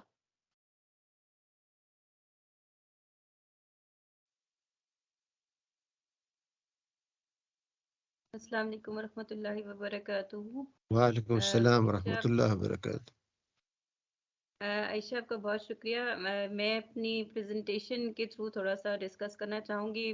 Just quickly میں چاہوں گی کہ آپ اگر مجھے الاؤ کریں شیئر کر دوں میں اپنی پریزنٹیشن. بہت جلدی سے. مزے کی بات یہ کہ بہت سارے اسپیکرز آلریڈی میری بہت ساری باتیں کر چکے ہیں، لیکن میں نے اس سبجیکٹ کو جب سے اسٹڈی کیا تو میں کچھ اس حوالے سے جو میری اپنی پرسیپشن ہے اس حوالے سے وہ میں تھوڑی سی شیئر کرنا چاہوں گی. اور فقہ کے پرسپیکٹیو میں مجھے یوں لگا جب میں نے اس سبجیکٹ کو پڑھنا شروع کیا، خاص طور پر ابھی جب ٹرانسجینڈر کا ایشو ہی جب سٹارٹ ہوا ہے تو اس کے بعد ہی زیادہ تفصیل سے اس کو دیکھنا شروع کیا. اور فقہ کتابوں میں مکتبہ شاملہ وغیرہ میں جب میں نے سرچ کیا تو کچھ میں کنفیوزڈ بھی رہی، اور کچھ مجھے لگا کہ کچھ چیزوں کو شاید دوبارہ سے ریسرچ کرنے کی بھی ضرورت ہے. میں اس حوالے سے بات کرنا چاہوں گی کہ جب آپ فقہ کے کانسیپٹس کو دیکھتے ہیں یا کتابوں میں دیکھتے ہیں تو شاید، اور پھر جن لوگوں نے ریپروڈیوس کیا ان کانسیپٹس کو، تو ٹرمینالوجیز کا خیال نہیں رکھا گیا، آلٹرنیٹیولی ٹرمینالوجیز کو یوز کیا جا رہا ہے. تو اس حوالے سے اگر ایک کلیئر کنسیپشن فقہ کی جو ہے اس کی ہم پروموشن کر سکیں اوپینین بلڈنگ کے لیے خاص طور پر، اب جب کہ یہ ایک مجھے تو یہ لا اس لحاظ سے بھی ظاہر ہے کہ ہم اس کو نیگیٹو پرسپیکٹو میں دیکھ رہے ہیں، میں اس کو تھوڑا سا پازیٹیو پرسپیکٹو میں اس وجہ سے دیکھ رہی ہوں کہ this is a kind of blessing in disguise کہ یہ کام ہو رہا تھا عرصہ دراز سے. مجھے یاد پڑتا ہے کہ ایک دفعہ میں الہدا میں نے ایک کورس لیا تو وہاں پر ایک خاتون بتا رہی تھیں کہ وہ کسی کلینک میں گئیں تو وہاں پر کچھ لڑکے آئے ہوئے تھے اور جو کہ آپس میں اور وہاں پہ ہاسپٹل میں وہ ڈسکس کر رہے تھے کہ میرے ہاتھ ابھی تک کتنے نازک نہیں ہوئے، یعنی وہ یہی جو ریفرمنگ سرجریز کروا رہے تھے اور اس کے لیے جو میڈیسن لے رہے تھے. یہ بہت پہلے کی بات ہے، مطلب آج سے میرے خیال میں 8-10 سال پہلے کی بات ہے، جبکہ یہ بات ہے کہ یعنی یہ آلریڈی ہاسپٹلس میں ہو رہا تھا. ہاں، اور اس کو جب یہ لا بنا ہے تو اب لوگوں کو یہ پتہ چلا کہ یہ ایک صرف مطلب ایک ایسا فینومینا ہے کہ جو کہ ہمارے ذہنوں کو، ہمارے نظریات کو بھی تبدیل کر رہا ہے. اور اب ہم اس کے اوپر ڈیبیٹ کر سکتے ہیں، اب ہم اس کے بارے میں صحیح پرسیپشن جو اسلام کی ہے وہ سامنے لا سکتے ہیں. تو میں اس نظر سے اس کو دیکھتی ہوں. تو اس حوالے سے جو مجھے مسکنسیپشنز ہیں میں ساتھ ساتھ اپنی پریزنٹیشن میں ڈسکس کرتی جاؤں گی کہ ان چیزوں کو ہمیں اس کے اوپر کام کرنے کی بہرحال ضرورت ہے، ایکیڈیمیا کو اس حوالے سے کام کرنے کی ضرورت ہے. آؤٹ لائن میں سمپلی میں اس حوالے سے دیکھوں گی کہ جینڈر، ظاہر ہے کہ ہم جب ٹرانسجینڈر کی بات کرتے ہیں تو ٹرانسجینڈر میں جینڈر کا لفظ امپورٹنٹ ہے. ہمیں اس کو اس فقہ کے لٹریچر میں دیکھنے کی ضرورت ہے کہ اسلامک لا، بیکاز ہمارا فریم ورک تو اسلامک لا کا فریم ورک ہے. ہم ایک مسلم اسٹیٹ ہیں، اسلام کے نام پہ بنی اسٹیٹ ہے. ہمارا کانسٹیٹیوشن ہمیں یہ کہتا ہے کہ ہم نے اسلام کے نام پہ اپنے قوانین بنانے ہیں. تو ہمیں جینڈر کو دیکھنے کی ضرورت ہے اسلام کے مطابق یا فقہ کے مطابق کیا ہے.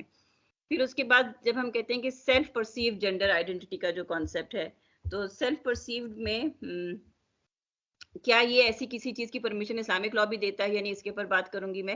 اور پھر یہ کہ اگر ہم اسلامک لا اور اگر آپ اس کو ہیومن رائٹس کے کانٹیکس میں اگر ڈسکس کرتے ہیں تو ہیومن رائٹس کا بھی ہمارا ایک خاص فریم ورک ہے، ہمیں اس کو دیکھنے کی ضرورت ہے. اور پھر آبجیکٹیوز آف شریعہ یا مقاصد الشریعہ کا ہے.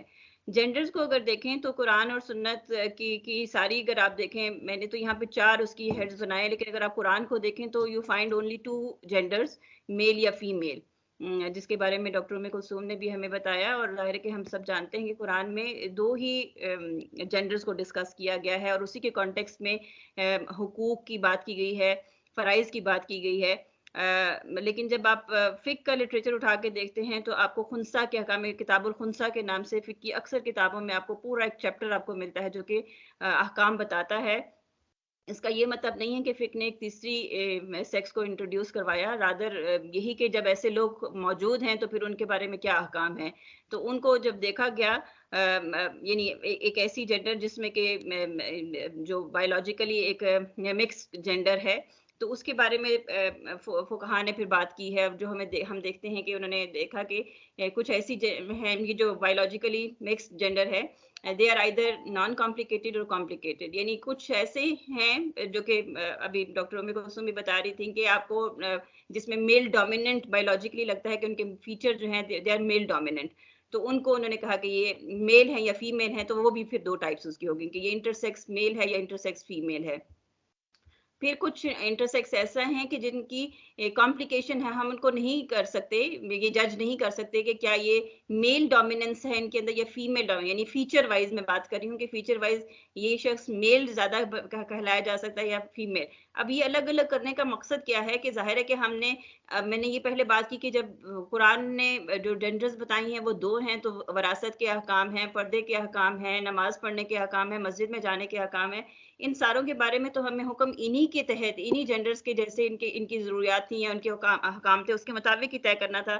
تو انٹرسیکس کے بارے میں بھی یہ طے کرنے کی ضرورت تھی کہ اگر وہ میل کی جیسا ہے، میل ہی اس کے اندر سارا فیچر ہے، تو اس کو پھر میل کے احکام اس کے پر، یعنی اس کو وراثت کے حکم بھی، وراثت میں حصہ بھی میل کا شیئر ملے گا. اگر وہ خاتون جیسا ہے تو پھر خاتون کی طرح کی ہے تو پھر اس کو خاتون جیسا. لیکن پھر کچھ ایسے بایولوجیکل کمپلیکیٹڈ جینڈرز ہیں جن کے بارے میں یہ نہیں معلوم کہ کیا وہ میل زیادہ ہیں یا فیمیل زیادہ، تو ان کے بارے میں پھر الگ سے احکام ہے کہ ان کو کیسے وراثت کا شیئر دیا جائے. تو یہ ایک باقاعدہ، یعنی پورا ایک ڈسکورس آپ کو اس کے اوپر ملتا ہے اور تفصیل اس کے اوپر ملتی ہے. حدیث کی کتابوں میں ایک اور لفظ ہمیں مخنث کا لفظ ملتا ہے، جس کو کہ بہت، میں کہوں گی کہ میں نے جو جتنا لٹریچر دیکھا ہے اس میں مجھے مسکنسیپشن نظر آئی ہے. مخنث اور خنثی کو آلٹرنیٹیولی یوز کیا جاتا ہے. خنثی بایولوجیکل، اٹس ویری کلیئر کہ خنثی جسے ہم کہتے ہیں ہرمیفروڈائٹ ہے یا بایولوجیکل جس کے کمپلیکیشنز ہیں. یہ مخنث ہے، اس کی ڈیفینیشن بھی اگر آپ دیکھیں، دس از ایفیمینیٹ میل، اور یہ سیلف پرسیوڈ ہم اس کو کہہ سکتے ہیں. لیکن میں نے اس کو ہائی لائٹ کیا ہے، اس کو میں نے ریڈ کیا ہے کہ مجھے اس کو پڑھنے میں دقت ہوئی، اس کو سمجھنے میں دقت ہوئی کہ کیا واقعی میں سیلف پرسیوڈ کوئی ایگزسٹ کرتا بھی تھا یا نہیں کرتا تھا. اب اس کے آگے میں بات کرتی ہوں. سوری، سیلف پرسیوڈ تو ایگزسٹ کرتا ہے، لیکن بائی برتھ کوئی ایگزسٹ کرتا بھی تھا یا نہیں کرتا تھا. تو سیلف پرسیوڈ میں پھر حدیث میں ہمیں لٹریچر میں ملتا ہے فیمینیٹ مین ہے، یعنی جو کہ مشبہین ہیں، جو مردوں کی، یعنی جو میل ہیں جو کہ خواتین کی شباہت اختیار کرتے ہیں، یا فیمیلز ہیں جو کہ مردوں کی شباہت اختیار کرتے ہیں. ان کے بارے میں رسول اللہ علیہ وسلم کے بڑے سخت الفاظ ہیں اور بڑے سخت قسم کے احکام ہیں. ایسے لوگوں کو کے اوپر لعنت بھی کی گئی ہے اور ان کو یعنی اپنی ویسینٹی میں سے نکال دینے کا حکم بھی دیا گیا. وہی قرآن والی یہ بات دوبارہ یہاں پہ دہرائی گی. قرآن میں اگر آپ دیکھیں تو یہ والی آیت آپ کو بالکل واضح الفاظ میں بتاتی ہے کہ اللہ سبحانہ تعالیٰ نے انسانوں کو ایک ہی نفس سے پیدا کیا، اور اس میں سے رجال اور نساء 2 ہی جینڈرز کا ذکر کیا گیا ہے. انٹرسیکس کی اگر آپ ڈیفینیشن میں تھوڑا سا پہلے بھی ڈسکس کر کے آ چکی ہوں کہ یہ مکسڈ انٹرسیکس کون سے لوگ ہیں جن میں کہ مکس سیکس آرگنز ہیں، میل فیمیل کے، یا پھر no such organs over all. I guess یہ میں اس کے بارے میں پہلے سے ہی جلدی میں بات کر ہی چکی ہوں. اچھا، میل انٹرسیکس کے بارے میں اگر احکام اگر آپ دیکھیں تو احکام آپ کو کیا نظر آتے ہیں کہ یعنی intersex with dominant male organs, ان کی کیا ہیں کہ میل آرگنز ایکٹیو ہیں فار یورینیشن. ابھی ٹیسٹ کیسے کرنا ہے، یہ چیک کرنے کے لیے بھی آپ کو فقہ کی کتابوں میں تفصیل مل جاتی ہے کہ آپ کو کیسے پتہ چلے گا کہ یہ میل ڈومیننٹ ہے. تو یہ یوں پتہ چلے گا کہ جو یورینیشن پرپزز کے لیے وہ کون سے آرگن کو یوز کرتا ہے، یا ایجیکولیٹ سیمنز اس کے ایجیکولیٹ ہوتے ہیں، یا اس کے فیشل ہیئرز وغیرہ سے پتہ چلے گا کہ یہ میل ہے. اچھا، اس کے رائٹس اینڈ ڈیوٹیز کی بات کریں تو پھر اس کو شیئر میل کا ملے گا، اور اس کو بالکل سارے پرسنل میٹرز میں میل کی طرح سے اس کو ٹریٹ کیا جائے گا. ریلیجیس میٹرز میں بھی نماز پڑھنے کے لیے مسجد میں جب وہ جائے گا تو جماعت میں کس جگہ پہ کھڑا ہوگا، مردوں والی جگہ پر، اور اس طریقے سے. اور اس کے لیے جو سطر کے احکام جو مردوں والے ہیں، اور اسی طریقے سے فیمیل کے لیے ہے، فیمیل کے بھی سیکس آرگنز کو ہی دیکھا جائے گا. مطلب اگر ایک ایسا بایولوجیکلی کمپلیکیٹڈ پرسن ہے تو اس کو دیکھا جائے گا کہ کون سے سیکس آرگنز جو ہیں وہ زیادہ ڈیولپڈ ہیں، جس میں کہ پھر اس کا بریسٹ یا اووریز کا یا مینسٹرویشن پرپزز کے لیے. اور اسی طریقے سے یہ سارے احکام بھی، پردے کے احکام بھی سارے کے سارے خواتین والے. اور یہ کمپلیکیٹڈ جو ہے اس کے بارے میں ہمیں تفصیل ذرا ملتی ہے ذرا زیادہ، کہ ان کی ڈومیننٹ بایولوجیکل سیکس جو ہے وہ انکلیئر ہے. تو ایسے ہی شخص کے لیے یہ پاسبل نہیں ہے. اب اگر میں دیکھتی ہوں ڈیفینیشن جو ہمارے ٹرانسجینڈر لا کے اندر جو ڈالی گئی ہے ڈیفینیشن، اس میں جس کو ہم نے حقوق دیے ہیں وہ بنیادی طور پر ایسے شخص کے لیے ہونے چاہیے جسے خنثی مشکل کہا گیا ہے. یعنی باقی تو دونوں کے بارے میں واضح کر دیا گیا نا، حکم دے دیا گیا کہ ایک اگر انٹرسیکس پرسن ہے اور بایولوجیکلی میل کی طرح کا ہے تو اس کو سارے احکام اس کے اوپر میل کے ہوں گے، سب کچھ میل کا، اور فیمیل ہے تو فیمیل کے ہوں گے. ایشو ہے جسے آپ ایکس کیٹیگری کنسیڈر کر رہے ہیں وہ خنثی مشکل ہے. تو خنثی مشکل کی کیٹیگری کے بارے میں ہمارے پاس لا ہونا چاہیے، اور یہی وہ ولنریبل کمیونٹی ہمارے پاس ایگزسٹ کرتی تھی کہ جس کے بارے میں، اور اس وجہ سے میں اس لا کو بھی بڑا پازیٹیو دیکھتی ہوں کہ اس لا کے اندر ان کے حکام کی، ان کے رائٹس کی بات کی گئی ہے. اچھا، اس بارے میں ہم یہ بھی کہہ سکتے ہیں یہ رائٹس تو آلریڈی آپ کے کانسٹیٹیوشن نے دے رکھے تھے، آپ کے بہت سارے اور ڈفرینٹ لاز یہ دیتے ہیں، لیکن یہ بات بھی ہمیں اچھی طریقے سے معلوم ہے کہ جب کوئی ولنریبل کمیونٹی ہوتی ہے اس کے لیے اسپیشل لا بنانے کا مقصد یہ ہوتا ہے کہ ان کو اسپیشل ریلیف دیا جائے، because they are deprived people. تو ان کی ڈپریویشن کو ختم کرنے کے لیے اس لحاظ سے جیسے مجھے اس لا میں یہ محسوس ہوتا ہے کہ جو آپ نے ڈیفینیشن ڈالی ہے، ٹرانسجینڈر کی ڈیفینیشن ڈالی ہے، اس کو ریوائز کرنے کی ضرورت ہے، یا سیکشن 3 جو ہے اس میں ریویژن کی ضرورت ہے، یا رولز میں جو جیسے فار ایگزامپل ہے تو ان کو تھوڑا سا تبدیل کرنے کی ضرورت ہے. ادروائز اگر آپ دیکھیں تو the law is very good for the people who are complicated. یہ جو خنثی مشکل قسم کے لوگ ہیں ان کے بارے میں یعنی بڑا ہے کہ ان کو اسپیشلی اگر وہ ڈپرائیو کیا جاتا ہے، گھروں سے بھی نکال دیا جاتا ہے، یہ سب کچھ ان کے ساتھ کیا جاتا ہے، تو پھر ان کے لیے اسپیشل یعنی ان کی تعلیم کے بارے میں، ان کی صحت کے بارے میں، ان کو جابز دینے کے حوالے سے، یہ ساری باتیں اس قانون تو رائٹس تو اس کے اندر واقعی میں موجود ہیں. لیکن ظاہر ہے کہ یہ جو خاص طور پر ہمارے نظریات کے اوپر اٹیک کیا گیا ہے تھرو دس لا، اس کو بہرحال کسی طریقے سے ہمیں ریزسٹ کرنا ہے، اور اس کے بارے میں جتنی زیادہ اویئرنیس کریٹ کی جائے گی اتنا ہی. اکیڈیمیا کا رول بہرحال یہ ہے کہ یہ ریسرچ، جیسے میں جن چیزوں کو ہائی لائٹ کر رہی ہوں کہ ان چیزوں کے اوپر ریسرچ کرنے کی ضرورت ہے، ان چیزوں کو کلیئر کر کے بتانے کی ضرورت ہے. اگر آپ رولز میں دیکھیے اس کے یہاں پر تو رولز میں آپ کو یہ بھی جینڈر افرمنگ سرجریز کے بارے میں، تو آئی being a student of law and the teacher of law, I am not much aware of the fact کہ یہ کون سی ہوتی ہیں جینڈر افرمنگ سرجریز. تو ڈاکٹرز میرے خیال میں ان کے بارے میں جو اکیڈیمیا میں ڈاکٹرز موجود ہیں اس بارے میں اویئرنیس کریٹ کرنے کی ضرورت ہے کہ یہ ہے کیا جینڈر افرمنگ سرجریز میں، کس حد تک ہمارے لیے جانا ہمارے لیے جائز ہے فقہی طور پر، اور ظاہر ہے کہ اس کا ایک تعین کر لیا جائے کہ ہم اپنی خلقت میں کتنی ایک تبدیلی لانے کا اللہ تعالیٰ نے ہمیں اختیار دیا بھی ہے یا نہیں دیا ہوا ہے. تو اگر یہ جینڈر افرمنگ سرجریز ہیں تو اس میں کیا، اس کے بارے میں میرے خیال میں یعنی کہ اب صرف میڈیکل کی کتابوں سے ہٹ کے ہمیں پبلک تک یہ اسپیچ لانے کی ضرورت ہے، یہ ڈیبیٹ لانے کی ضرورت ہے، یہ ڈسکورس وہاں تک پہنچانے کی ضرورت ہے کہ آپ کے لیے کس حد تک یہ جائز ہے یا نہیں جائز ہے. اچھا، مجھے جب میں نے یہ جو چیزیں پڑھی کہ صرف مخنث کا جو لفظ ہے، یہ جو فیمینن جو سیلف پرسیوڈ پرسن ہے، جو فقہ کی کتاب میں، جو حدیث کی کتاب میں جو ہمیں حضرت عائشہ رضی اللہ کی حدیث جو ملتی ہے، یعنی یہ ایک ایسا بندہ جو کہ بورن مین، جو کہ، اور یہ مجھے لگا کہ جب میں نے اس کو پڑھا جو فقہ کوئی انسائکلوپیڈیا ہے فقہ کی، اس میں جو میں نے دیکھا تو انہوں نے مخنث کو ایک الگ چیپٹر میں اس کی ڈیفینیشن دی ہوئی ہے، اور خنثی کی ایک الگ چیپٹر میں ڈیفینیشن دی گئی ہے. اس سے یہ لگتا ہے کہ واقعی میں مخنث ایک ریئل کیٹیگری ہے جو کہ ایگزسٹ کرتی ہے. لیکن مجھے پھر یہ لگتا ہے کہ آپ اس کو اگر حدیث کے لٹریچر سے ملا کے پڑھیں تو دیر از اے ڈفرنس.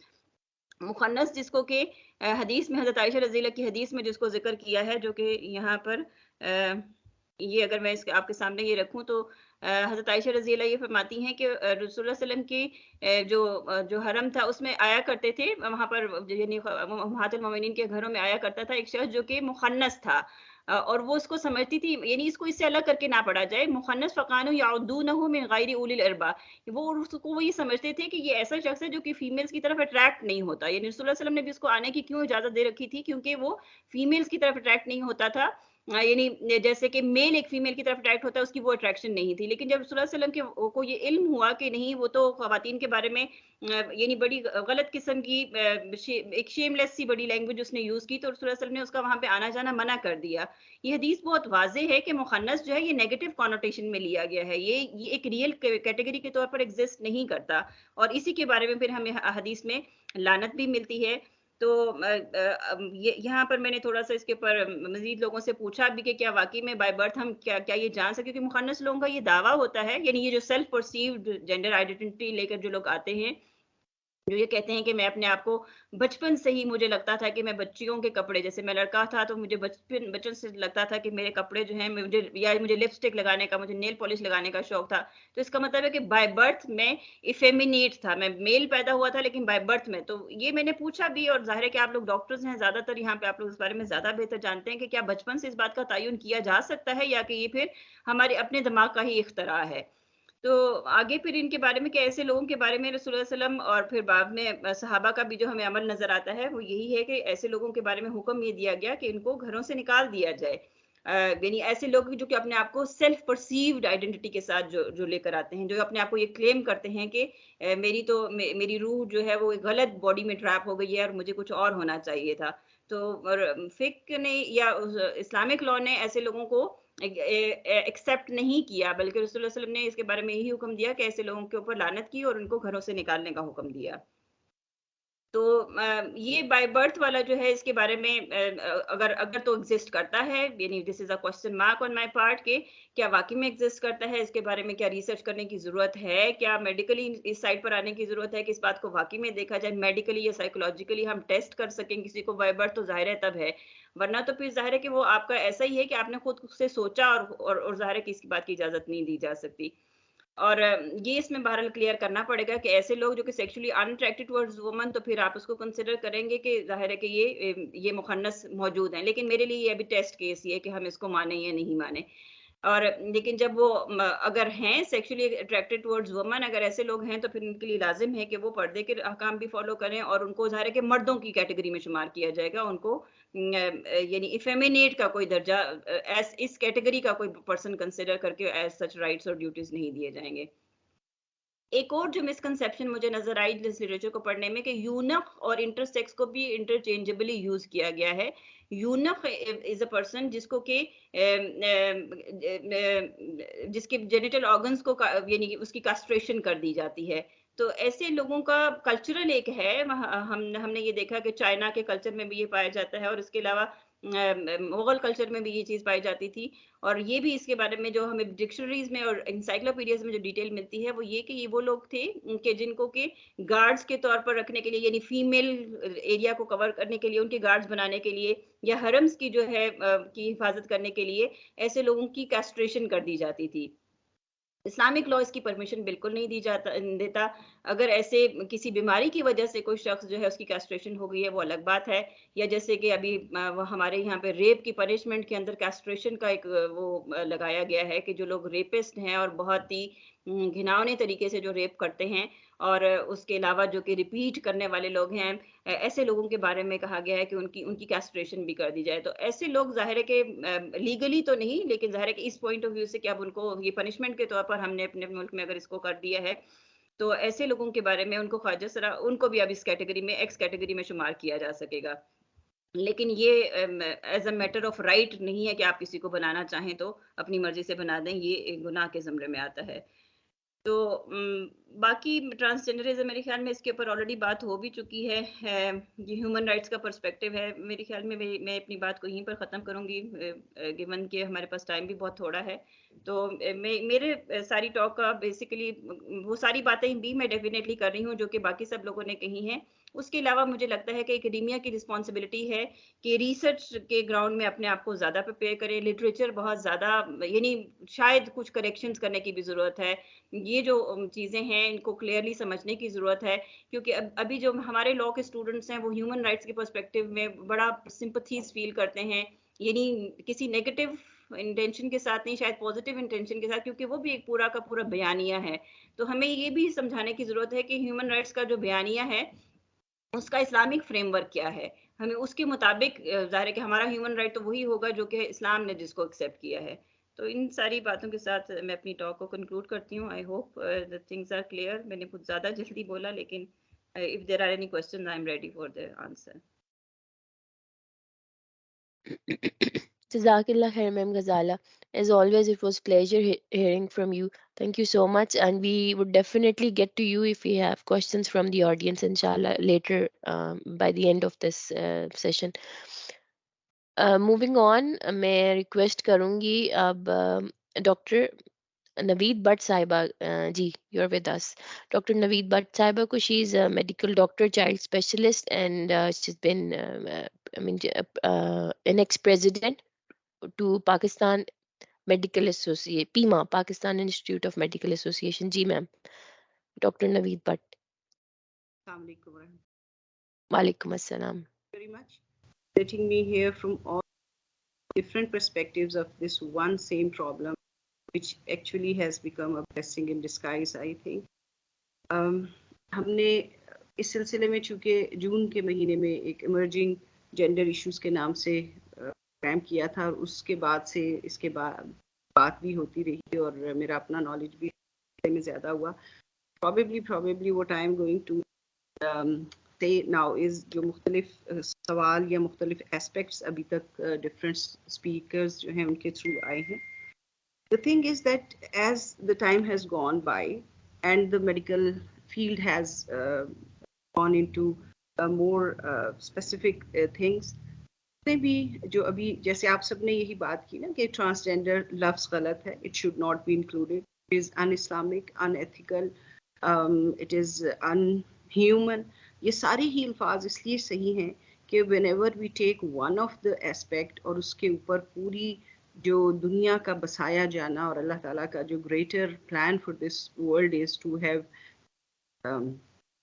اس دنیا کو ایک میل اور ایک فیمیل کے ذریعے، جیسے ڈاکٹر انیس احمد صاحب نے بھی کہا کہ اس کانسیپٹ کو ایک ایک ٹرم اس کی جو ہے نا وہ وائلیٹ کرتی ہے. اور اگر ہم چاہے یہ بہت اچھے سے نعروں کے ساتھ آیا ہو، انسانی حقوق کے پرسپیکٹو کے ساتھ، یہ جیسے بھی میری ایک ہمبل سی سبمیشن ہے وہ یہ کہ the things can be decided، کیونکہ اب کروموسومل ٹیسٹ ہر جگہ اویلیبل ہیں. اس سے انسان کی جینیٹک میک اپ کا پتہ چل جاتا ہے کہ وہ ایکس ایکس ہے یا ایکس وائی، یعنی میل ہے یا فیمیل ہے.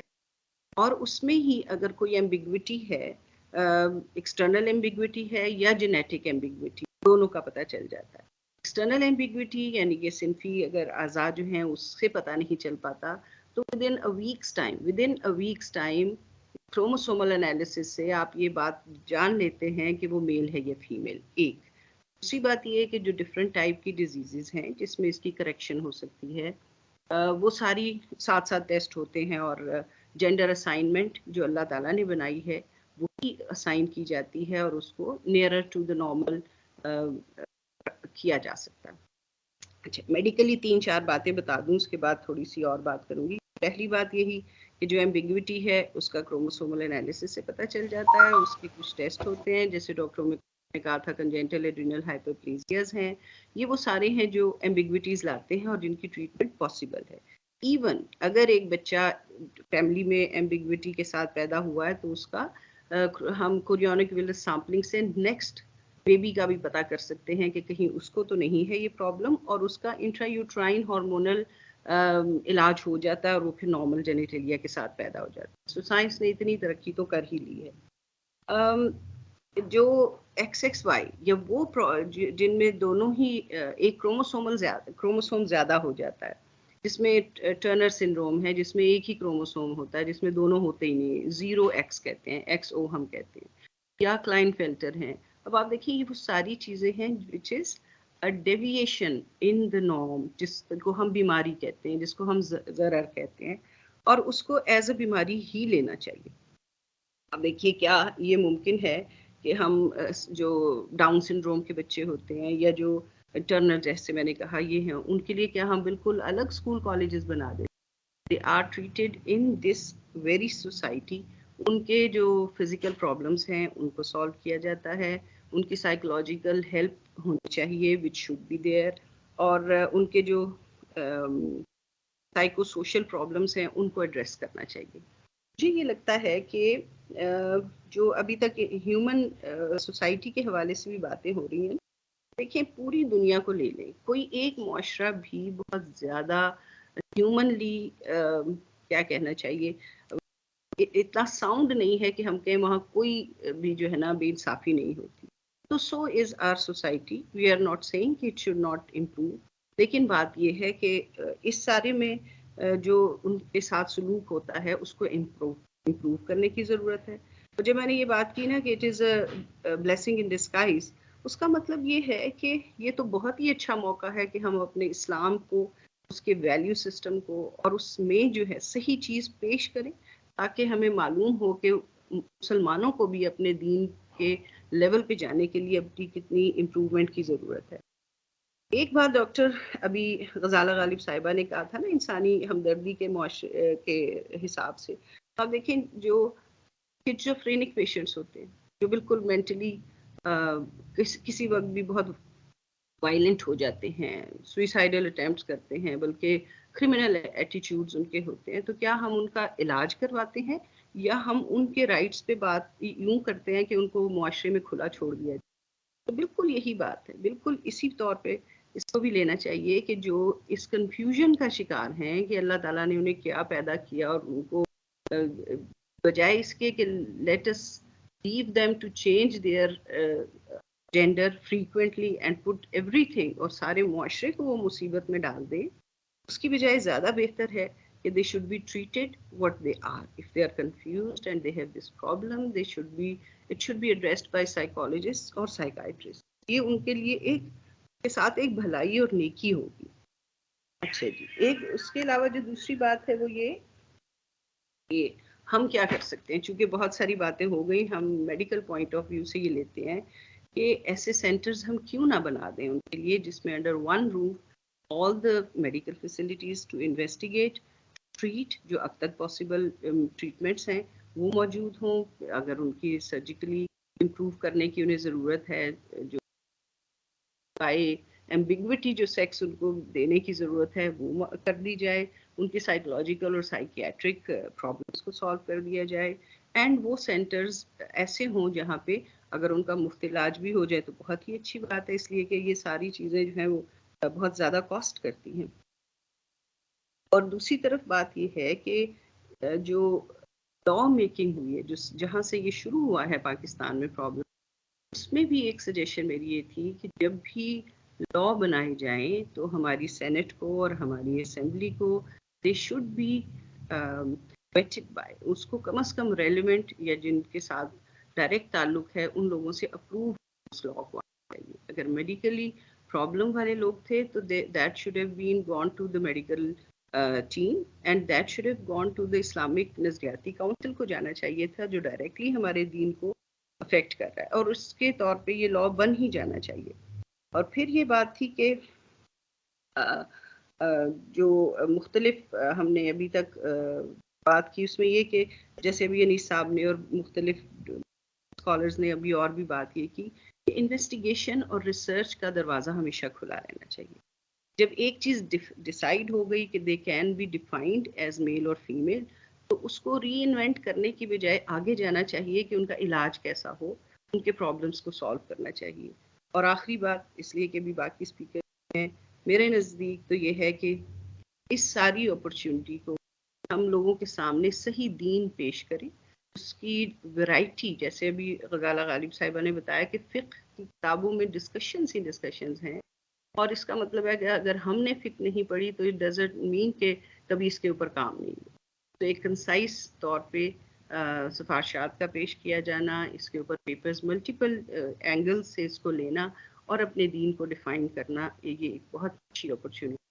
اور یہ ایک آخری بات دوبارہ وہی دہرا رہی ہوں کہ میڈیکل سینٹرز کا قیام کیا جائے جہاں پہ اسٹیٹ آف آرٹ بنائیں اور ان کی پرابلمس کو اور ان کو دیگر بیماریوں کی طرح لینا چاہیے. اگر کوئی بچہ بہنوں کے ساتھ بڑا ہو جائے پل کے تو اس کو ماں باپ بیٹی نہیں بنا دیتے نا, اس کو پھر ایک سٹیج پہ آ کے بتاتے ہیں کہ they are not to play اور ناٹ ٹو بیہیو گرلشلی. تو وہ ماحول کے اثرات اور ملٹیپل فیکٹرز جو ہیں ریسرچ بھی ہونی چاہیے, ان کو کیسے امپروو کیا جائے گا, ایسی بات. جزاک Yaki ma'am, Jazakallah khair to you. I mean, for sharing your viewpoint as per your own subject speciality, being a medical doctor. آپ نے بہت سارے ایسے پوائنٹس ریز کیے ہیں جو کہ ہمیں بالکل ہی ان کو فوکس کرنا چاہیے اور ان پہ کنسرن ہمارا ہونا چاہیے. Moving on, I'd like to request میم شگفتہ عمر صاحبہ please, if you are with us. G ma'am Shagufta is the director research cell women aid trust, and she's been previously she had been engaged with the International Islamic University in various roles, including one of them being in charge Dawa Center for Women, Dawa Academy. G ma'am, over السلام to you. علیکم. وعلیکم Can you hear السلام. me? جی جی میم, جی. انتہائی محترم doctor Anees Ahmed صاحب, dean faculties, H O Ds, doctor Kausar Firdous صاحبہ, sister عائشہ, تمام speakers اور شرکاء, السلام علیکم ورحمۃ اللہ وبرکاتہ. میری جو گزارشات ہیں اس وقت وہ میں 3 سوالوں کی حیثیت سے سامنے رکھوں گی. نمبر 1 کہ کیا LGBT جو حقوق ہے ان کا تعلق انسانی حقوق سے ہے. نمبر 2 کیا ہمارے ملک میں transgender person protection of rights act 2018 کا کوئی تعلق LGBT حقوق سے بھی بنتا ہے. نمبر 3 کیا ہمارے ملک میں پائے جانے والے وہ لوگ جو ٹرانسجینڈر کے نام سے پہچانے جاتے ہیں وہ ٹرانسجینڈر ہیں یا یہ ٹرم اس لاء کی انیکٹمنٹ سے پہلے انٹروڈیوس کروائی گئی تھی. اس حوالے سے کیونکہ ہم جانتے ہیں جتنی بھی بات ہوئی ابھی کی کہ سارے تصورات بھی اور جتنی یہ چیزیں ہیں یعنی پرورژنس جو ہیں ان سے ریلیٹڈ وہ بھی اور جو بہت ساری پھر ان کے حل تلاش کیے گئے وہ مغرب سے آئے ہیں. تو اگر مغرب کا جو پس منظر ہے مخصوص اس میں ہم دیکھتے ہیں کہ 20ویں صدی کے وسط میں جب آزادی اور مساوات کی تحریک نے زور پکڑا تو جو پہلے 1960 سے 70 کی دہائی میں جو جنسی انقلاب امریکہ میں واقع پذیر ہوا وہ پھر جلدی دیگر ان کی طرح کی ترقی یافتہ اقوام میں پھیل گیا اور اس سے جو اس نے تھریٹن کیا وہ سب سے پہلے عورت اور مرد کے درمیان شادی اور ازواج کے درمیان جنسی تعلق خاندانی ڈھانچے اور اس سے متعلق جو رویے تھے قائم شدہ روایتی ان کو چیلنج کیا. نتیجتاً محض شادی کے اندر جنسی تعلقات اور یک زوجیت کا رشتہ جو تھا وہ غیر مطلوب قرار دیے گئے اور شادی سے پہلے اور بعد آزادانہ تعلق ہم جنسیت فحش نگاری مانع حمل ذرائع اور اسقاط حمل کو فلسفیانہ سائنسی اور قانونی بنیادیں فراہم کی گئیں. اور یہ بات جو ابھی بعد میں بھی آ رہی ہے کہ ریسرچ بیسڈ کہ وہاں پر جو بھی نظریے لائے گئے ہم دیکھتے ہیں کہ اس کو پھر ریسرچ سے سپورٹ کیا گیا.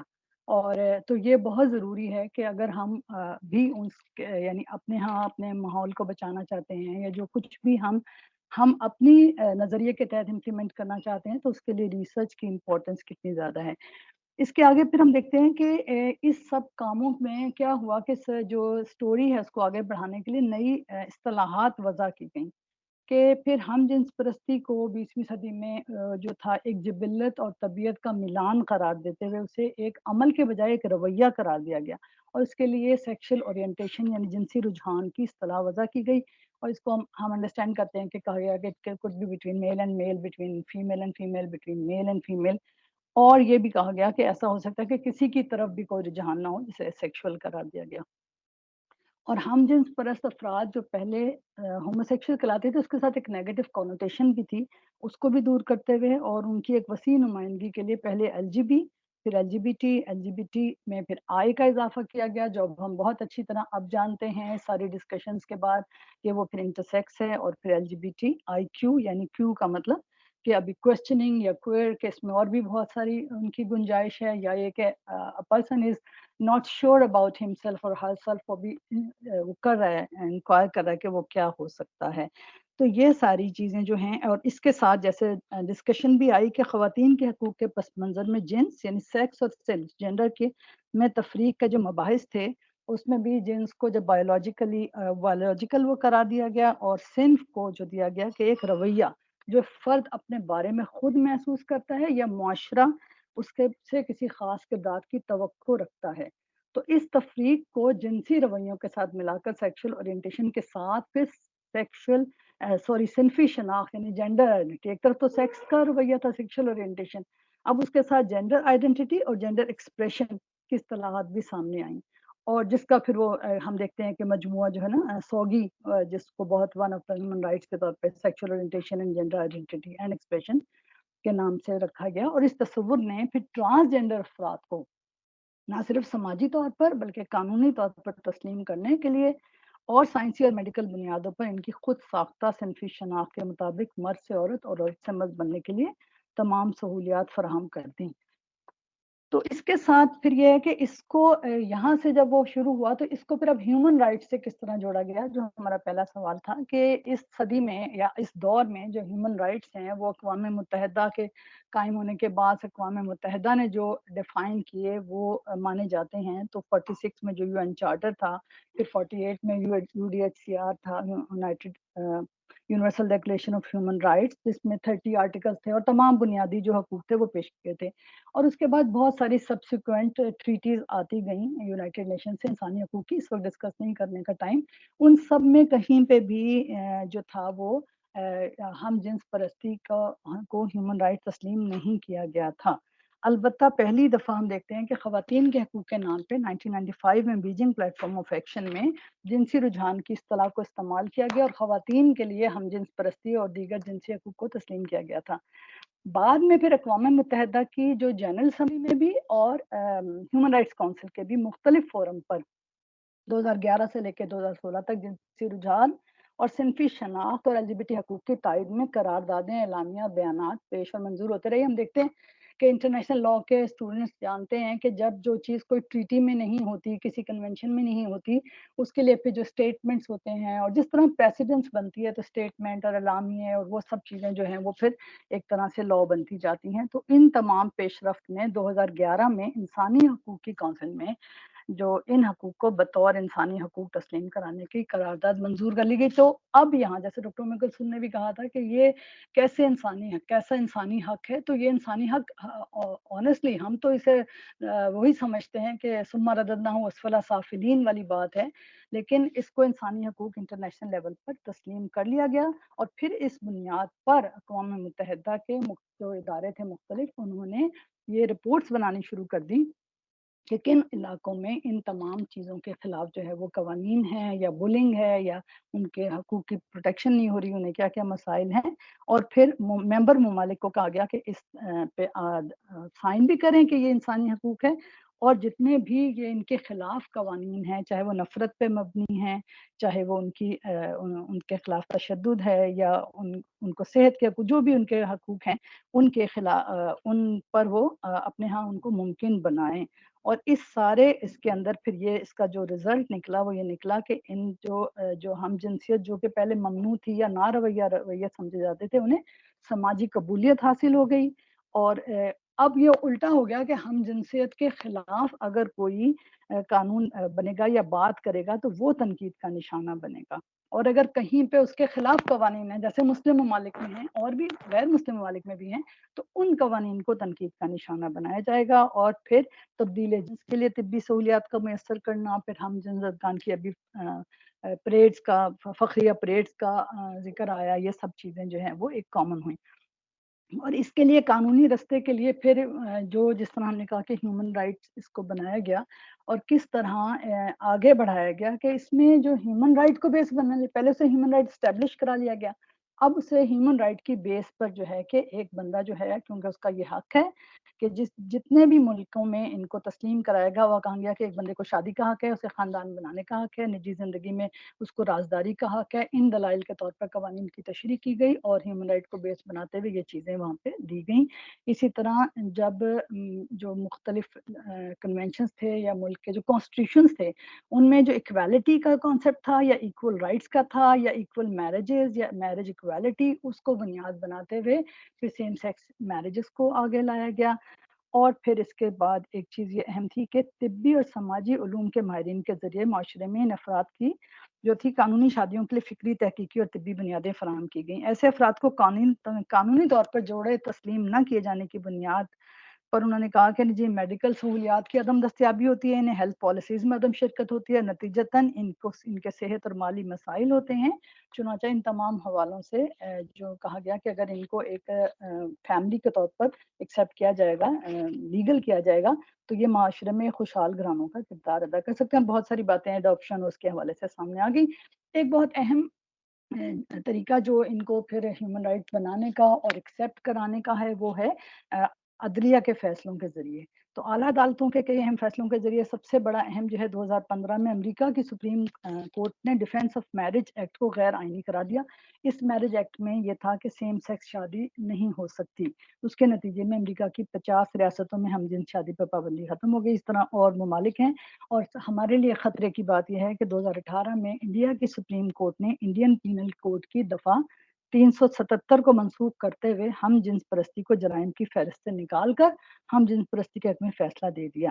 تو یہ پاکستان کے پینل کوڈ میں بھی سیم دفعہ، کیونکہ ظاہر ہے پینل کوڈ ایک ہی تھا، پی پی سی میں بھی یہی دفعہ 377 جو ہے ہومو سیکشولیٹی کو ایلیگل قرار دیتی ہے.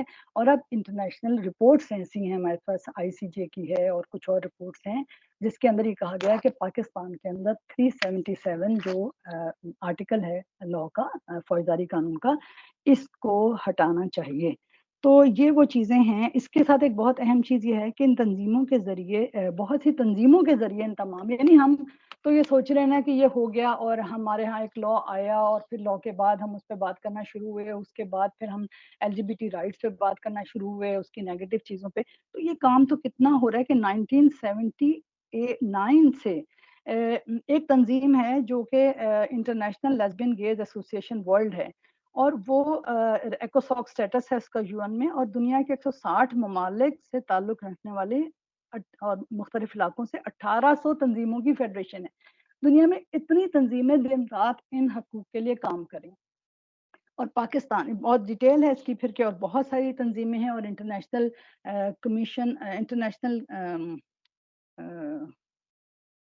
کیا ہے اس کا نام، ICJ جو ہے، انٹرنیشنل کمیشن آف جورسٹ، اس میں پھر انہوں نے پاکستان کے ٹرانسجینڈر ایکٹ پہ بھی جو ہے وہ پیپر، بریفنگ پیپر لکھا ہے. اور یہ تو یہاں پر پھر میں دوسرا سوال لے آتی ہوں کہ کیا ہمارے ٹرانسجینڈر پروٹیکشن پرسن جو ایکٹ ہے اس کا کوئی تعلق LGBT حقوق سے ہے؟ کیونکہ جو لوگ اس کے حق میں بات کرتے ہیں وہ اس کے کہتے ہیں کہ ایسا نہیں ہے، اس کا کوئی تعلق اس سے نہیں ہے، سیم سیکس میرجز سے نہیں ہے، سیم سیکس ریلیشن سے نہیں ہے. تو یہ ICJ نے اس کو یہ کہا ہے کہ یہ پاکستان میں کوئر کمیونٹی کے بہت زیادہ محنت کے بعد یہ قانون جو ہے وہ آیا ہے. اور اسی طرح ایک country policy and information note ہے جس میں Pakistan sexual orientation, gender identity expression پہ لنڈن کا ہوم آفس ہے، بارڈرز اینڈ امیگریشن آفس.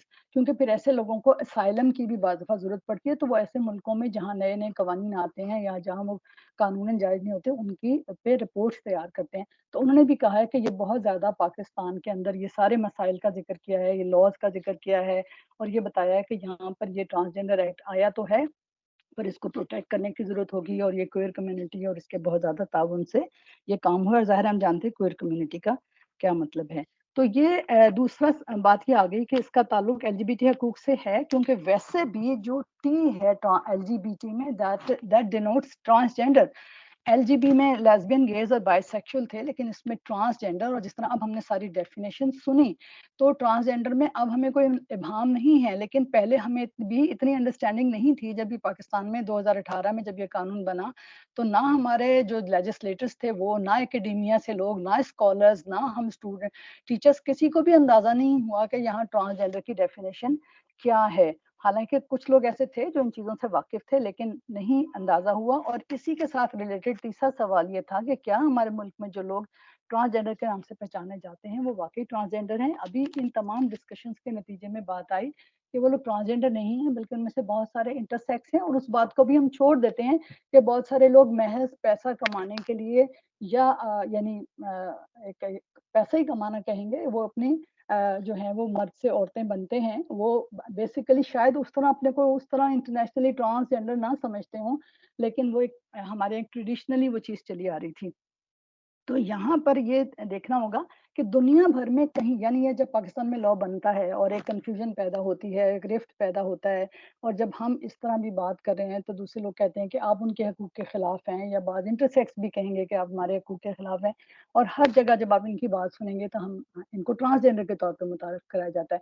دنیا میں کہیں بھی انٹرسیکس لوگوں کو ٹرانسجینڈر کے نام سے پکارا نہیں جاتا، بلکہ وہاں انٹرسیکس لوگوں کو الگ پکارا جاتا ہے. اور آپ جب دیکھتے ہیں تو بہت زیادہ لاز میں اور پالیسیز میں ہمیں ان کے لیے بہت زیادہ فیوریٹزم یا بہت زیادہ چیزیں نظر نہیں آتی.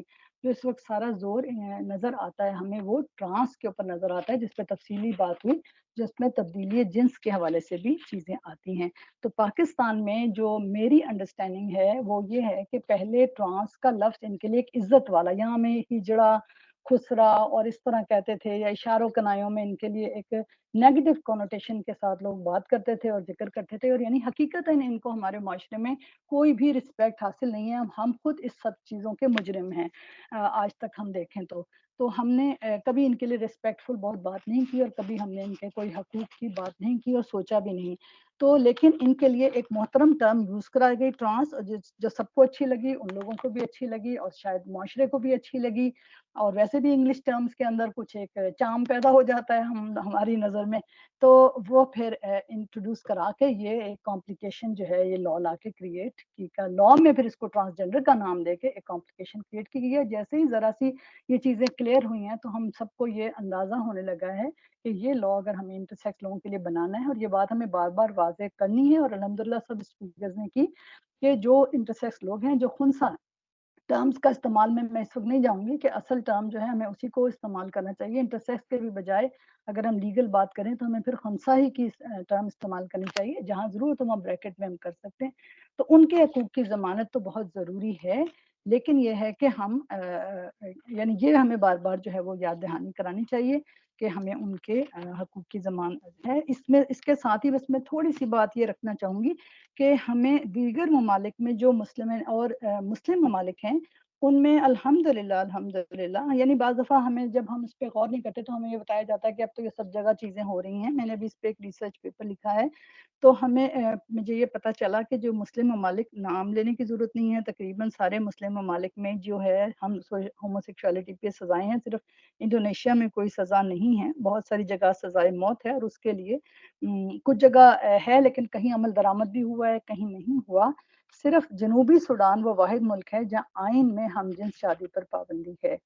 اور ٹرانسجینڈر کی اگر ہم بات کرتے ہیں تو اردن، ترکی، انڈونیشیا، شام اور ایران میں ٹرانسجینڈرز کو قانونی یا طبی طور پر تبدیل جنس کی اجازت دی گئی ہے۔ البتہ انڈونیشیا اور ترکی میں اجازت ری اسائنمنٹ سرجری کے ساتھ مشروط ہے، یعنی ایک بندہ یہ نہیں کہہ سکے گا کہ میں ابھی جو ہوں وہ مرد ہوں اور پھر کچھ عرصے بعد فیمیل ہوں، ایسا نہیں کر سکے گا، بلکہ دین ہی اور she will have to go under reassignment surgery, تب صرف یہ اجازت جو ہے باہر انڈونیشیا اور ترکی میں ہے۔ اور ایران میں بھی بہت کہا جاتا ہے کہ وہاں پہ فتاوی ہیں اور یہ ہیں، تو وہاں پہ اس صورتحال کو صنفی شناختی بیماری تسلیم کرتے ہوئے، نفسیاتی طبی علاج کے مراحل سے گزارتے ہوئے اگر ضرورت ہو تو پھر یہ اسائنمنٹ سری کی اجازت دی گئی ہے، اور پھر اسے قانونی شناخت دی گئی ہے اور اس کو سپورٹ بھی دی جاتی ہے اس سرجری کے اندر۔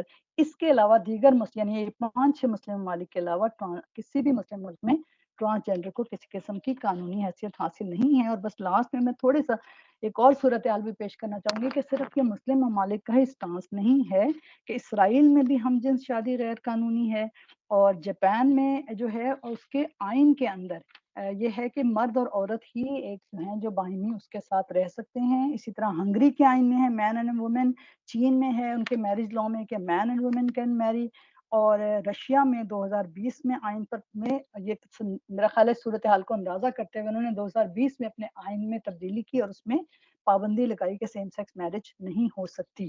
تو یہ انڈیا میں جیسے میں نے پہلے کہا کہ ان حقوق کو تسلیم کر لیا گیا تھا 2018 میں، اس لیے اب وہاں پر سیم سیکس شادی کی بات ہو رہی ہے۔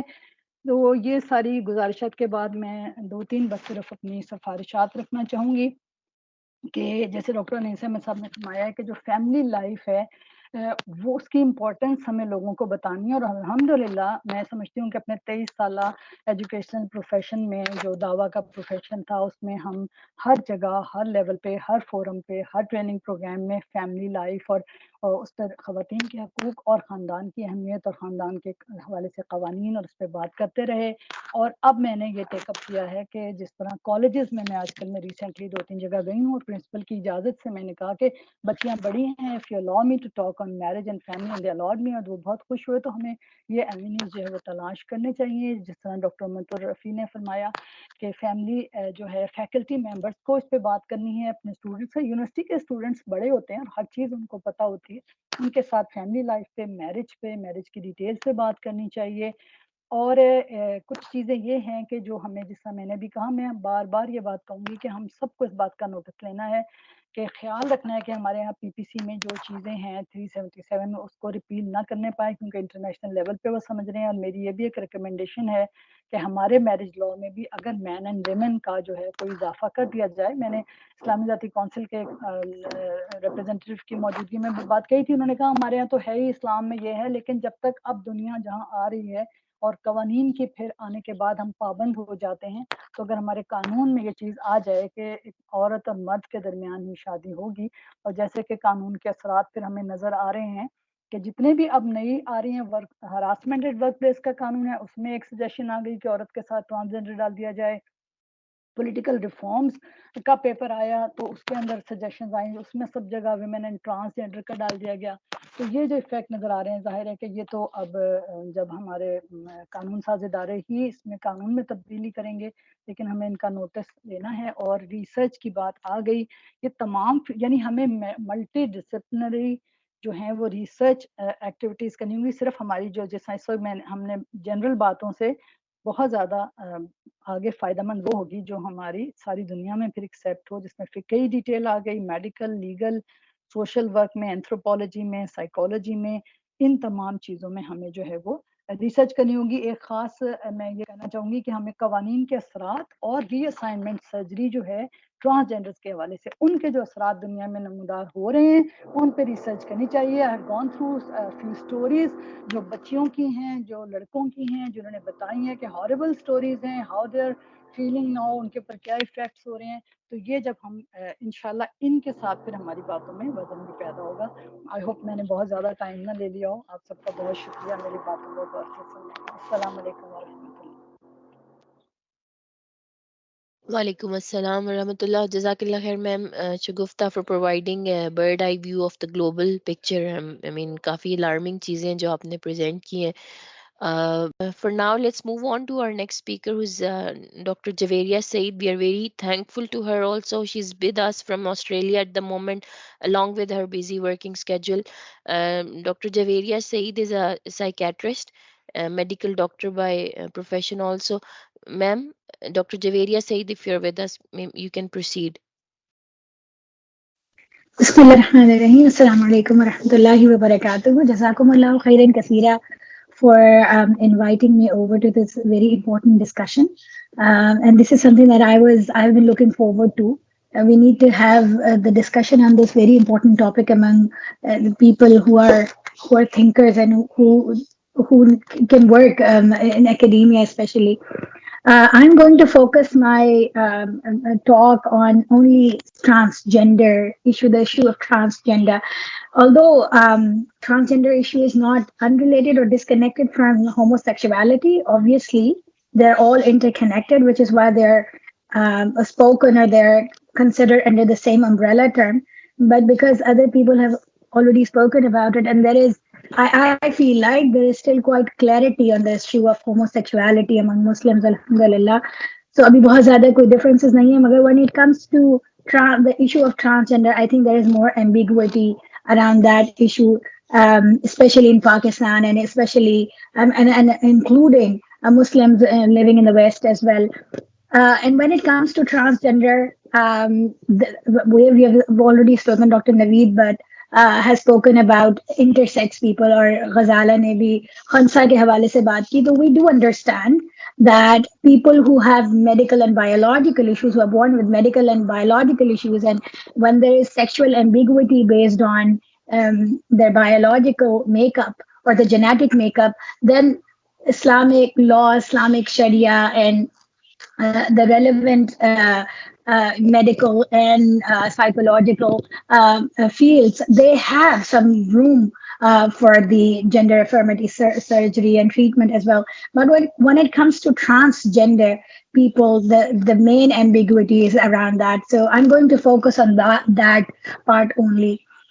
So हम जानते हैं कि when we say transgender, we are actually talking about people who are born uh, biologically healthy males and females, and yet they feel like they do not identify their biological sex, so they want to change so they want to opt for a different sex, either male or female or non-binary. And then there is another thing which is called sexuality or sexual orientation, where you call yourself either homosexual or asexual or transsexual. So that's a different thing. But I'm focusing about transgender issue. So यहाँ पर जब हम बात करते हैं academia की हम बात करते हैं, so I just wanted to focus that when it comes to the issue of transgender, this issue is very now in the current world is very little connected to medical field, and a little bit more with psychiatry or psychology. The issue is mainly social, legal, and from the aspect of the human right point of view. So this is how the world out there is approaching this issue.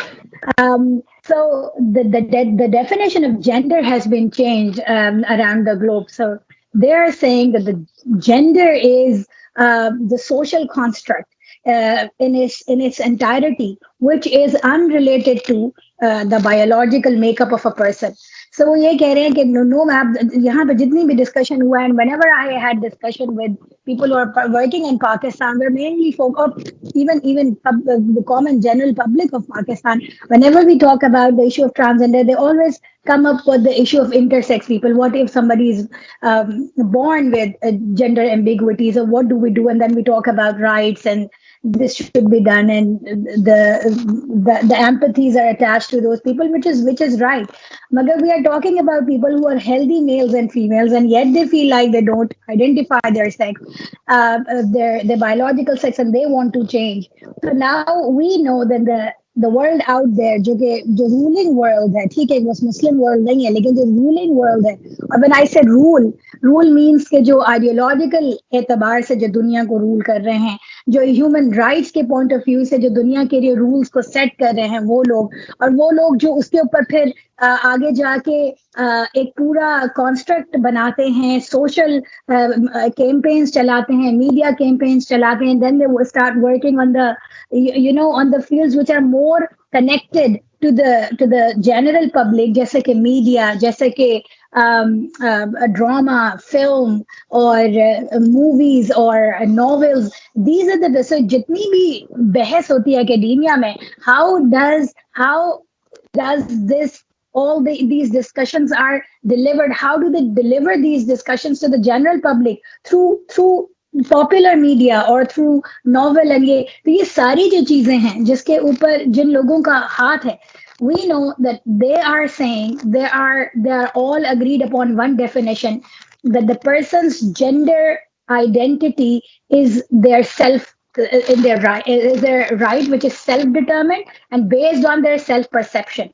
So एक फर्द जो खुद समझता है उसकी बुनियाद पर वो अपनी जेंडर डिटरमिन कर सकता है. This is nothing to do with medical field. This is nothing to do with psychiatry. This is nothing to do with the society. This is the person's own right. So this is a very different sort of situation that the whole world is dealing with. और ये इतनी मैं इसको यूं समझती हूँ कि this is not just with the Muslims. मेरे ख्याल में कि जो ट्रेडिशनल पूरा वर्ल्ड चला आ रहा था, ये उसके लिए बहुत शॉकिंग और बहुत ज्यादा न्यू चीज है. So when I'm working in the West, I'm working with Russian people, I'm working with Indian people, I'm working with Polish people, Eastern Europe. So even उनके अंदर अभी acceptance में बहुत देर लगती है. And I have certain patients, like one patient from a family from Russia, and they were saying, because their daughter was saying that she does not identify as a female, so she wants to change her sex. So they were saying कि हम इनको वापस Russia ले जाएंगे और फिर वहां पे जाके इनका दिमाग दुरुस्त करेंगे. So this is how this Russian family or couple was talking about the issue of transgender. So by saying that, I just wanted to say that this issue is it's challenging not only for Muslims but also for other communities, because this is so new. और हमेशा ये कहा जाता है कि जो exception है proves the rule. So अगर कुछ exceptional cases ऐसे मौजूद हैं जिनके बारे में जैसे गजाला ने बात की कि मुखन्नस लोग हैं, लेकिन it doesn't mean कि हम उसके ऊपर कोई रूल बना दें. So there are जो पॉइंट मैं यहाँ पर जिसको मैं डिस्कस करना चाहती हूँ वो ये डिस्कस करना चाहती हूँ कि जो सारा जो जिन लोगों ने ये कॉन्स्ट्रक्ट बनाया है वो इस डेफिनेशन के ऊपर मुत्तफिक हैं कि जो जेंडर है वो एक सेल्फ राइट है, सेल्फ डिटर्मिनेशन राइट है, and it is based on self perception of a person, and ये this is nothing to do with the society और मेडिकल. अगर आप कहें कि ये प्रूव कर दूंगी मैं और ये क्रोमोसोम और ये कोई ऐसी चीज है, तो वो कहते हैं कि this is nothing to do with that person. हाँ, if a person is not happy with their biologically assigned sex and they're having mental health issues, only then it is labeled as gender dysphoria, and only then they're going to contact a psychiatrist or a psychotherapist. Otherwise, nobody will be contacted. The person will just go straight to anyone, the government authorities or any person, and they have to accept whatever they claim to be. So jab ye construct hoga, the problem arises as a psychiatrist or a psychotherapist and a Muslim clinician, mental health clinician, is that what do I do with the person who comes to me and they are saying that I'm transgender, I want to change. So I cannot even offer them therapy because they मेरे ऊपर ऐसा law बना दिया गया है, मेरे ऊपर ऐसे पूरा एक कॉन्स्ट्रक्ट खड़ा हुआ है जो मुझे इसको सपोर्ट ही नहीं कर रहा. तो इवन अगर आप जो अमेरिकन साइकाइट्रिक एसोसिएशन है, अमेरिकन साइकोलॉजिस्ट एसोसिएशन है, DSM-5 है, रैंजैप यानी रॉयल कॉलेज ऑफ ऑस्ट्रेलिया की जो गाइडलाइंस हैं, कैनेडियन गाइडलाइंस है, अमेरिकन है, जो कि दुनिया के अंदर साइकाइट्री और साइकोलॉजी की फील्ड के अंदर गाइड कर रही है, वो थेरेपी को कन्वर्जन थेरेपी यानी किसी बंदे के ख्याल को चेंज करना, उसको वो मना करती हैं, उसको वो अनएथिकल कहा जाता है. तो वो बंदे को आपने साथ करना है. तो मैं कहने यहाँ पर जो हमारे लिए एकेडमिया के चैलेंज ये है कि जब वो इस डेफिनेशन पर पहुंचे हैं और जब वो इस नतीजे पे पहुंचे हैं कि the whole society and every sector of the society, including law and science and social sciences and medical sciences and everyone, is to support the individual. So they have reached to this conclusion after a lot of work. They have done a lot of research. They have written a lot of books. They have developed this construct that gender जो है वो पूरा का पूरा society का बनाया हुआ construct है. It is nothing to do with biological. और अगर और जितनी भी जो साइकोलॉजिकल अनईज है, जो डिप्रेशन है, जो एंजाइटी है, जो डिफिकल्टीज हैं, which is associated with this gender dysphoria, is because the society is not accepting them. So what they are saying is अगर सोसाइटी इनको एक्सेप्ट कर ले, अगर हम उनकी बात मान लें और उनको चेंज करने का इख्तियार दे दें, तो the person will be happy. बस हमारा इतना ही काम है. तो अब अगर हम यहाँ पर जितने लोग बैठे हैं, खासतौर पर मैं हमेशा कहती हूँ कि मुसलमान दुनिया में कोई कम नहीं है.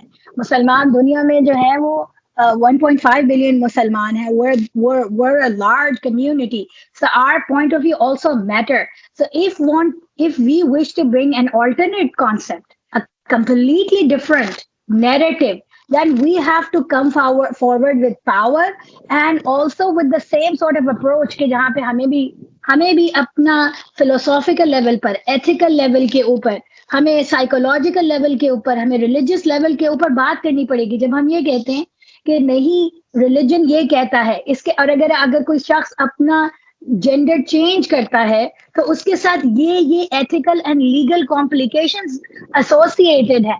So we need to talk about that and then we have to highlight them and somehow we have to deliver that to the common public as well. क्योंकि मसला ये है ह्यूमन राइट इश्यूज के साथ कि वो एम्पैथी होती है कि एक बेचारा है और उसको सुसाइडल आइडिएशन हो रही है और वो उसको इतना ज्यादा डिस्कम्फर्ट है साइकोलॉजिकल, तो हम आखिर इसको क्यों फोर्स कर रहे हैं कि वो अपनी किसी को क्या हार्म है. The main question now I am talking about youth in Pakistan. So I been actually contacted by youth in Pakistan or women in Pakistan. Why don't we just let them alone, leave them alone and let them be what they want to do. और चूंकि हम बार बार homosexuality की बात करते हैं, तो ये लोग जो अभी पाकिस्तान में वो कह रहे हैं, they are not talking about homosexuality, they're only talking about gender transformation. What's the harm in it? Just let them be. So वो जो harm इसके साथ associated है, वो जो ethical और legal complexities इसके साथ associated है, we need to work on that. Elaborate करना होगा. हम सिर्फ ये नहीं कह सकते कि अल्लाह ने हम इंसानियत को चेंज कर रहे हैं और अल्लाह ताला ने जिस चीज को मना किया हम कैसे लाए. हमें उसको elaborate, so हमारे एकेडमिया को उसके ऊपर काम करना पड़ेगा और फिर इसको ट्रांसलेट करना पड़ेगा टू द कॉमन पब्लिक. देखो ये और ये इश्यूज हैं, एथिकल इश्यूज हैं जो कि राइज होते हैं. Our society is very very different from that of the western world. बिल्कुल इनका बेस्ड है डिफरेंट चीजों के ऊपर. दूसरा काम फिर जो साइकोलॉजिकल जो मेंटल हेल्थ फील्ड से वाबस्ता मुसलमान है, their role is very important. They need to do research, they need to bring an alternative narrative कि जो mental health issues हैं, anxiety, depression, self-harm, which is associated with gender dysphoria or gender जो identity के साथ happiness, वो सिर्फ इसलिए नहीं कि सोसाइटी इनको चेंज नहीं करने दे रही, बल्कि वो लोग जो अपनी जेंडर चेंज कर लेते हैं उनके इश्यूज भी कम नहीं होते. So like I am working in the field and आपको पता है कि यहाँ पे तो कोई मसला नहीं है. I have youth and I have young adults who have changed their sex and they're transgender people, and yet they keep presenting to the hospital with self-harming, depression, anxiety. So फिर सवाल पैदा होता है कि अब तो आपने अपनी जेंडर चेंज कर ली, तो अब आपके मेंटल हेल्थ इश्यूज क्यों हैं? इसका मतलब है कि सिर्फ जेंडर चेंज करने से वो मसाइल और दुख खत्म नहीं हो जाएंगे जो आप समझ रहे थे, और जो आपको सारी सोसाइटी समझा रही थी कि अपनी जेंडर असाइन सर्जरी करवा लीजिए या hormone everything will be okay. They continue to remain depressed. They continue to present as emotionally unstable personalities. They continue to present with self-harming. इसका मतलब है there was some other issue which was happening with you. So इन चीजों के ऊपर हमें काम करने की जरूरत है. और फिर ये कि फिर हम क्या ऑल्टरनेट थेरेपी तजवीज करते हैं, तो हम उस बंदे को आखिर समझाएं क्या? तो जैसे यहाँ पे बहुत सारे लोग ये कह रहे हैं कि उस बंदे को समझाओ, लेकिन हम क्या समझाएं? हम क्योंकि देखिए जो जो वेस्टर्न वर्ल्ड है, जब हम when we talk about psychotherapy is not about preaching, it's not just mashwara, it's not just any sort of speech. It is highly organized and highly structured. पूरी एक इसकी भी बिल्कुल जैसे मेडिकेशंस होती है, साइकोथेरेपीज बिल्कुल इसी तरह होती हैं. ये सीबीटी है, ये एसीटी है, ये डीबीटी है, ये साइको एनालिसिस है, ये साइको डायनामिक है, ये इसके रूल्स हैं, ये इस तरह काम करेगी. तो हर एक रूल है जो स्ट्रक्चर है जिसके ऊपर. तो जब आप ये कहते हैं कि हम एक ऑल्टरनेट थेरेपी लेके आएंगे, जिसको मगरिब में कन्वर्जन थेरेपी कहा जा रहा था, जो कि एक जमाने में चर्च करता था और जिसके ऊपर पाबंदी लग गई, उसको अनएथिकल कह दिया, उसको या तो हम किसी और नाम से लेकर आए. जैसे मुझे जो अभी तक बात जाहिर है कि मैं भी अपने आप को बहुत तनहा महसूस करती हूँ. मुझे नहीं अभी तक लोग ऐसे मिले कि जो कॉन्फिडेंटली इसके ऊपर बात करने को तैयार हो. इतना डरते हैं स्पेशली वेस्ट में लोग इस टॉपिक पे बात करने को. लेकिन हमें इसके ऊपर हाईलाइट करना चाहिए कि आखिर एक बंदे को अपनी आइडेंटिटी से क्यों मसला होता है, आखिर उस बंदे के साथ ऐसा क्या तकलीफ हुई है, क्या कौन से प्रॉब्लम्स हुए हैं कि वो अपनी आइडेंटिटी की तरफ से हैप्पी नहीं है. तो अगर हम एम्पैथी हासिल करना चाहते हैं तो शायद हमें ये बातें भी करनी पड़ेंगी और हमें लोगों तक भी ये बातें डिलीवर करनी पड़ेगी. और इसी तरह हमें उन लोगों के साथ बैठ के काम करना पड़ेगा जो वेस्ट में ही काम कर रहे हैं और वो मुसलमान नहीं है, मगर they are also working on the same. So हमें ऐसे लोग मिल जाएंगे. वी माइट, अगर हम एकेडेमिया की बात करें तो जैसे आज हम खुद 4 लोग मिलके बैठे, 10 लोग मिलके बैठे, हम ऐसा भी कर सकते हैं कि वो लोग जिनका काम है, जो ऑलरेडी इसके ऊपर काम करे, they are living in the west, they are in Malaysia, they are in Egypt, they are in Indonesia, we contact them और हम उनके साथ मिलकर बैठें और हम कहें कि आप इस बारे में क्या कहते हैं और इस पे क्या करना चाहिए, वो कौन से मेंटल हेल्थ प्रोफेशनल्स हैं, ताकि कम से कम वो जो एक फियर की फजा है उससे बाहर निकलें कि we are so scared to talk about it कि हमारा लाइसेंस कैंसिल हो जाएगा, हमारी चीजें बंद हो जाएंगी. So we can't talk about it. Which is why it is very important to contact people who are actually working in the field, जो कि ऑल्टरनेटिव नैरेटिव लेकर आए हैं और उन चीजों के ऊपर बात करें और ऑल्टरनेट थेरेपी भी दें. लोगों को ये भी बताएं कि सिर्फ चेंज करने से कुछ नहीं होगा. इसी तरह जो ग्लैमराइज किया जा रहा है जेंडर अफर्मेशन ट्रीटमेंट को, उसके साइड इफेक्ट्स बताए जाएं. इसका ये बताया जाए कि भाई ये तो एक पूरी इंडस्ट्री है जो कि बनना शुरू हो जाएगी, पैसे कमाएगी, चाहे वो सर्जरी हो, चाहे वो हार्मोन्स हो, वो तो पैसे कमाएंगे, वो तो प्रोमोट करेंगे. लेकिन इंसानियत को ये सोचना चाहिए कि जब, और ये पॉइंट मेरा नहीं है बल्कि एक फेमिनिस्ट मशहूर है जिसने टाइम्स के अंदर ये आर्टिकल लिखा था और उसने कहा कि वेरी इंटरेस्टिंगली कि जो सेक्युलर्स और लिबरल्स हैं, they call them pro science and they always talk about environmental pollution. और जो पूरी दुनिया में जब इंसानों ने they mess around with the laws of nature in terms of making bombs and chemicals and weapons, तो उसके बाद हुआ क्या, the end result is that कि हम एक ब्रिंक पे खड़े हुए एनवायरमेंटल अपोकलिप्स के तबाह हो जाएगी दुनिया. तो इसलिए जो सेक्युलर और लिबरल लोग हैं, जो रिलीजियस इंक्लिनेशन है, वो प्रो साइंस है, वो प्रो एनवायरनमेंट है और वो कहते हैं कि प्रिजर्व करो नेचर को. But when it comes to human body, very interestingly we are allowing, opening another door, we are allowing to mess with the nature, to allow to use these chemicals and these surgeries on healthy human individuals जिनको वैसे जरूरत नहीं है. लेकिन बजाय इसके कि हम उनको साइकोलॉजिकल थेरेपी पे काम करें, हम फिर वही मेडिकेशन इंडस्ट्री, फार्मा इंडस्ट्री और सर्जिकल इंडस्ट्री को उनके ऊपर लगा के, तो हमारे चंद दिनों के बाद जो हमारी नस्लें होंगी, अभी हम कैंसर और ये सारी चीजें भुगत रहे हैं। तो अगर ये जो इतनी ज्यादा हार्मोन थेरेपी होगी, इसके बाद चंद जनरेशन के बाद इंसानों के अंदर और कौन सी तब्दीली आएंगी। सो ये काम एकेडेमिया का करने का है, और इसको ट्रांसलिटरेट करने के लिए, ट्रांसलेट करने के लिए टू द कॉमन पब्लिक, जिनके अंदर बड़ा हाइप क्रिएट हो गया है, ये समझ के कि सम सॉर्ट ऑफ रेवोल्यूशन आ गया, मुझे मेरा राइट मिल रहा है, उन तक ये बात पहुंचाने के लिए वो मीन्स इस्तेमाल करने पड़ेंगे जिसकी जबान, क्योंकि एकेडेमिया की जबान अवाम नहीं समझती, जो कि अवाम समझती है। यानी चाहे उसके पर आप स्टोरीज लिखें, चाहे उसके बाद आप डॉक्यूमेंट्रीज बनाएं, चाहे एड्स बनाएं, चाहे रंग बिरंगी ऑर्गेनाइजेशंस बनाकर उसको पहुंचाएं। तो मेरे मेरे पास सिर्फ इतनी सी बात थी। अल्लाह ताला जो है हमें इसके अंदर कुछ वाकई में कुछ कंट्रीब्यूट करने की तौफीक अता फरमाए। आमीन। अस्सलाम वालेकुम। वालेकुम अस्सलाम रहमतुल्लाह, जज़ाकिल्लाह खैर ma'am Javeria Saeed. You're with us from Australia, and I'm pretty sure there is a huge time difference between our two different countries. Thank you so much for your valuable time and valuable talk. हमारे पास अपने university से भी, and even outside our own university we have some worthy faculty members जो कि काफ़ी patience के साथ हमारे साथ, mean they are here with us since 10 o'clock in the morning.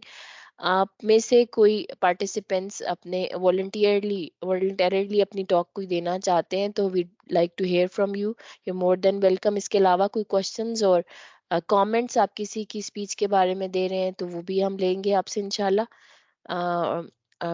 Doctor Kausar Firdous ma'am, आप जी जी कुछ जी, कहना मैं चाह रहे बात हैं? कर जी हाँ जी, मैं कहना चाह रही थी कि प्रोफेसर खुरम शहजाद साहब हमारे साथ हैं, ये भी डीन हैं। फिर हमारे साथ डॉक्टर राहीला यास्मीन मौजूद हैं, ये भी डीन हैं। और डॉक्टर जमील साहब भी थे, मेरा ख्याल अभी भी वो गालिबन हैं। ये डॉक्टर राबिया हनीफ एचओडी हैं। डॉक्टर शगुफ्ता फेरोज भी हैं, उन्होंने तो हैंड भी रेज किया है।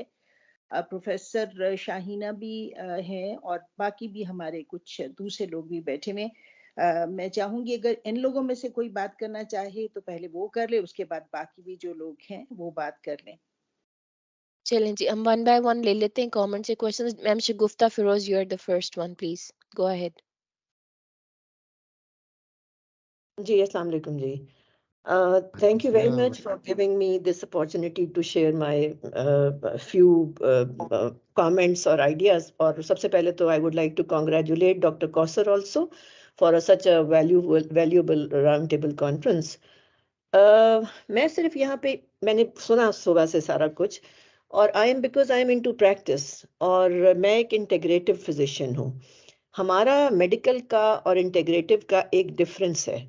और यहाँ पे चूंकि डॉक्टर्स हैं तो मैं बताना चाहती हूँ कि ये जो सेक्सुअलिटी के इश्यूज हैं, इसको मैं डिसफंक्शनल सेक्सुअलिटी या डिसफंक्शनल रिप्रोडक्टिव हेल्थ की टर्म यूज करती हूँ when I talk on different forums. मैं ये वाली टर्म्स नहीं यूज करती जो आप लोग कर रहे हैं, क्योंकि इसके अंदर और बहुत सारे एस्पेक्ट्स हैं जो हमें शायद नहीं पता है. मैं जानती हूँ एज अ पेशेंट. मैंने इस तरह के बहुत से पेशेंट्स भी हैंडल किए हैं. मैं आपको एक केस यहाँ पे जरूर डिस्कस करना चाहूंगी. एक डॉक्टर और उसकी मदर भी डॉक्टर जो कि प्रोफेसर थी, प्रोफेसर ऑफ मेडिसिन, रिटायर्ड. उन्होंने मुझसे आज से कोई 2-3 साल पहले ईमेल भेजी कि मेरी बेटी का ये इशू है और she is not interested in getting married. तो वो मुझे कहने लगी कि तुम इस तरह हैंडल करो कि उसको पता ना चले. I worked on her for 2 years, और तकरीबन 2.5 साल के बाद उसकी माशाल्लाह शादी हुई. हम शी इज सेटल्ड. मैं आपको बताना ये चाह रही हूँ कि हम सब जिस मसले की बात कर रहे हैं, हम उसके रूट कॉज की तरफ नहीं जा रहे. रूट कॉज एक तो हमें कुरान से मिलता है कि अल्लाह ने ड्युअलिटी की बात की है, दो चीज़ों की, यिन एंड यांग की बात की है, पॉजिटिव नेगेटिव की बात की है. तो हम कुरान का रूल तोड़ रहे हैं. दूसरा, एक चीज जो मैंने पकड़ी हुई है, अल्लाह ने तैयब खुराकों की बात की है. हमारी खुराकें तैयब खुराकें नहीं हैं. अगर आप में से कोई भी समझता है कि हैं तो वो गलत हैं. So if we are going to put into our bodies the foods which are genetically modified to give a message to your genital organs or to your cells to go on the corrupt side, तो आप क्या कर लेंगे? आप कुछ नहीं कर सकेंगे. और तीसरी बात जो इसके अंदर आती है वो है दिन और रात का कानून.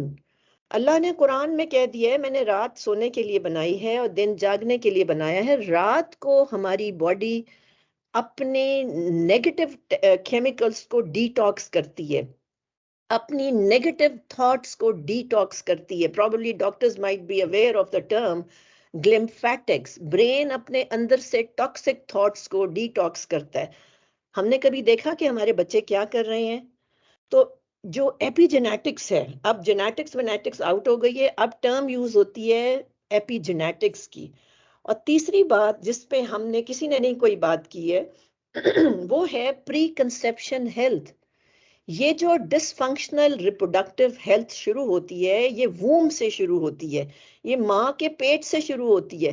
آپ میں سے یا مجھ میں سے یا ہمارے معاشرے میں سے کتنی ماؤں نے یہ کوشش کی ہے کہ جب ان کی بچیوں کی شادیاں ہونے لگیں یا ان کے لڑکوں کی شادیاں ہونے لگیں تو وہ ان کی ہولسٹک ہیلتھ کے اوپر کام کریں. چائنا میں یہ کام ہوتا ہے، 6 مہینے پہلے وہ لڑکی اور لڑکے کی ہولسٹک ہیلتھ پہ کام شروع کر دیتے ہیں.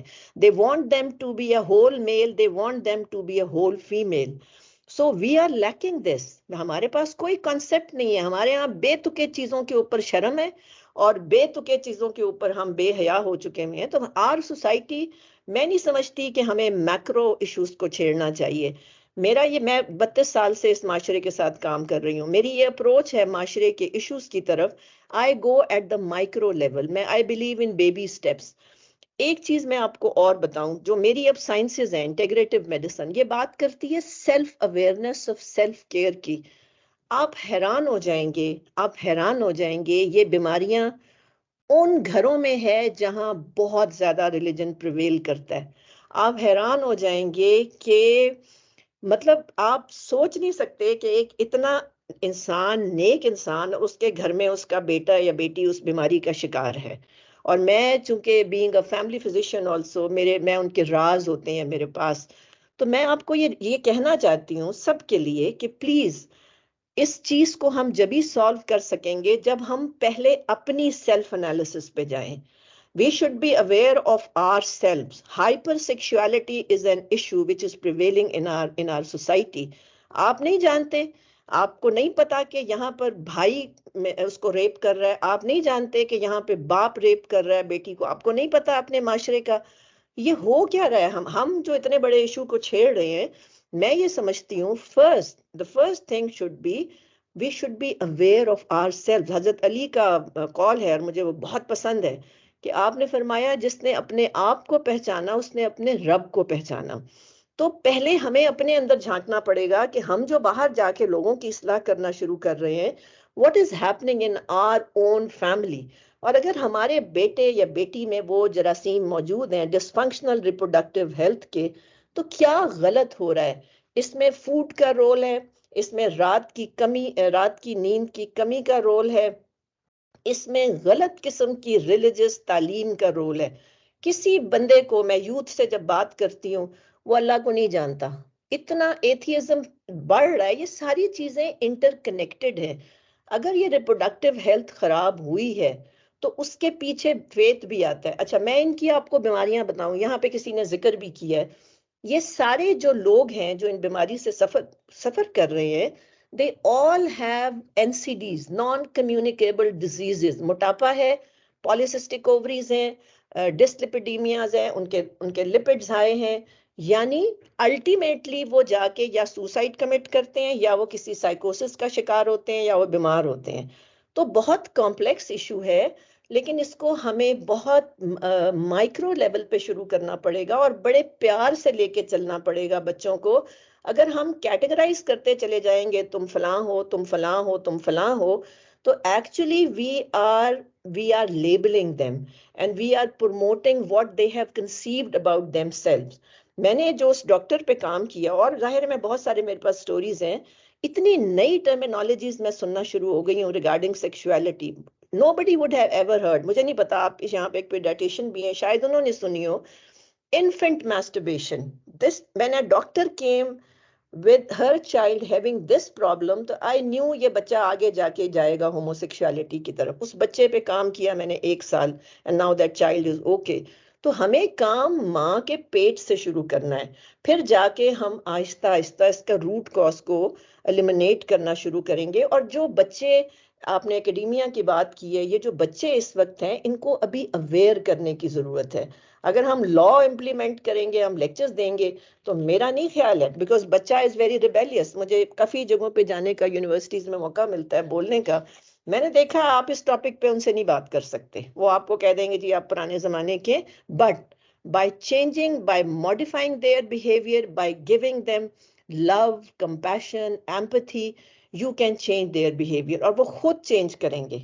तो ये मेरी ये सजेशन है। I probably might sound very abnormal, but this is what I am practicing in my clinic also. Thank you. Thank you so much, ma'am. For those who don't know, Dr. Shagufta Feroz is our director, Department of Lifestyle Medicine. Ma'am की बात को कोई address करना चाहेंगे doctor Kausar या sir Anees साहब? कि मुझे पूरा इत्तेफाक है कि इंसान की होलिस्टिक हेल्थ जब तक न देखी जाए, उसकी परवरिश आगाज से न हो, आगे नताइज खतरनाक ही निकलते हैं। तो जो बात फरमाई है मैडम ने बहुत सही है और इन पहलू पर गौर करने की बहुत सख्त ज़रूरत है। जी, thank you. Moving on, doctor Shaheena Yasmin.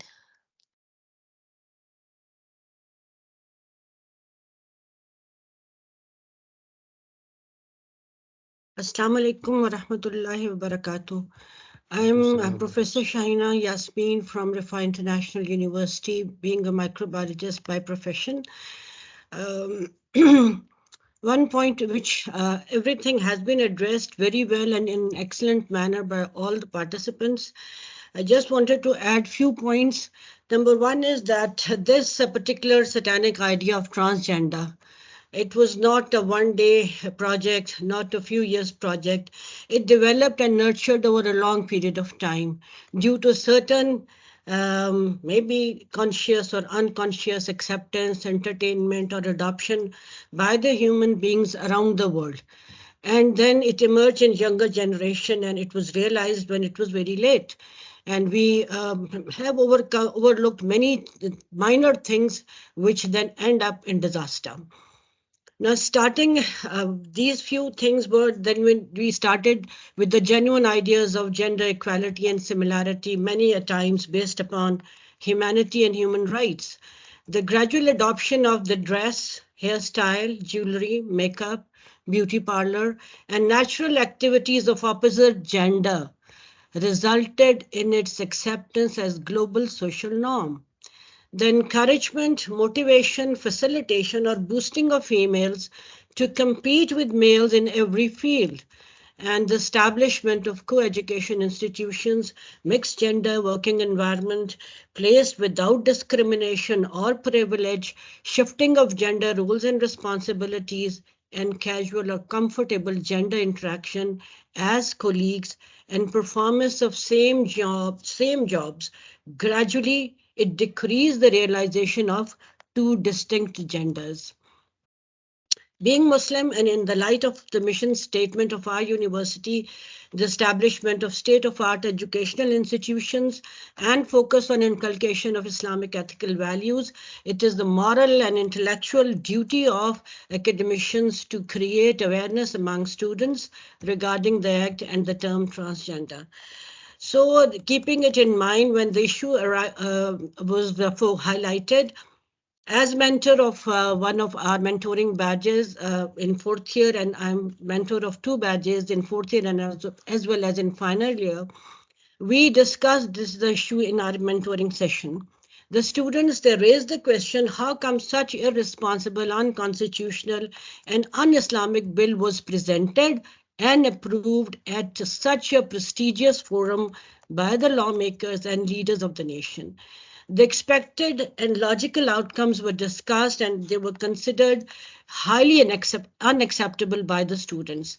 For example, disruption and distortion of the divine creation of gender physical structure, violation of assigned roles and responsibilities by Allah Ta'ala, the destruction of holistic structure of human society and gender interaction, severe violation of gender rights, and violation of Constitution of Islamic Republic of Pakistan, the implementation of Islamic principles in Quran, Hadith, and Sharia about gender, they will be overridden and making these null and void. Nauzubillah. Emergence of new way of life or new world order, which is contradictory to Allah's guidance and deen. So the approval and implementation of Transgender Act has shattered the confidence of people over their elected representatives and their credibility. Number 2 point is the medical implications. Being a doctor, we especially it is very important that we doctors, maybe we are students or we are undergrads or graduates or postgraduate professionals, we must understand the implication of such an act. Being a practitioner, denial of treatment of any gender change request by a person is liable to legal actions and punishment for the doctor. On the other hand, the doctors facilitating the acts which are forbidden in Islam should also be accountable here and hereafter. So there would be no worth of gender recognition and birth certificate. The requested treatments just to satisfy the unrealistic feelings of a psychologically disoriented person can be ethical, can be unethical, can be useful, and can be hazardous for the person as well as the society. So only we know, as mentioned in Quran, only two genders, the presence and absence of Y chromosome. So this is very easy. Since about maybe 10, 15 years back when we completed the Human Genome Project, now it is no more difficult to find out the exact gender of any human being using the genomic analysis. And we all know the impact of the sex hormones on the psyche, on the emotions, on other aspects of the maybe even the physical expression of the individuals. If it occurs in an abnormal way, or the use of hormones in multiple ways by multiple means. And then the Dr. focus and, Ji, if you can I'm just conclude, ma'am. coming to the Ji. recommendations. I'm finishing it. I think an official constitutional committee must be made to check and analyze any bill and improve before presentation in the assemblies and senate. It must be accredited from that forum, and any policy which is contradictory to our university mission statement must not be entertained. Thank you so much. Ji, ma'am. Thank you so much. I hope there are no more questions or comments here. If yes, then I would like to request the Professor Dr. Anis Ahmed Saab to please um, conclude the session and provide us some future guidelines or address. Ji, ji. Jazakallah khair. Thank you. Bismillah ar-Rahman ar-Rahim.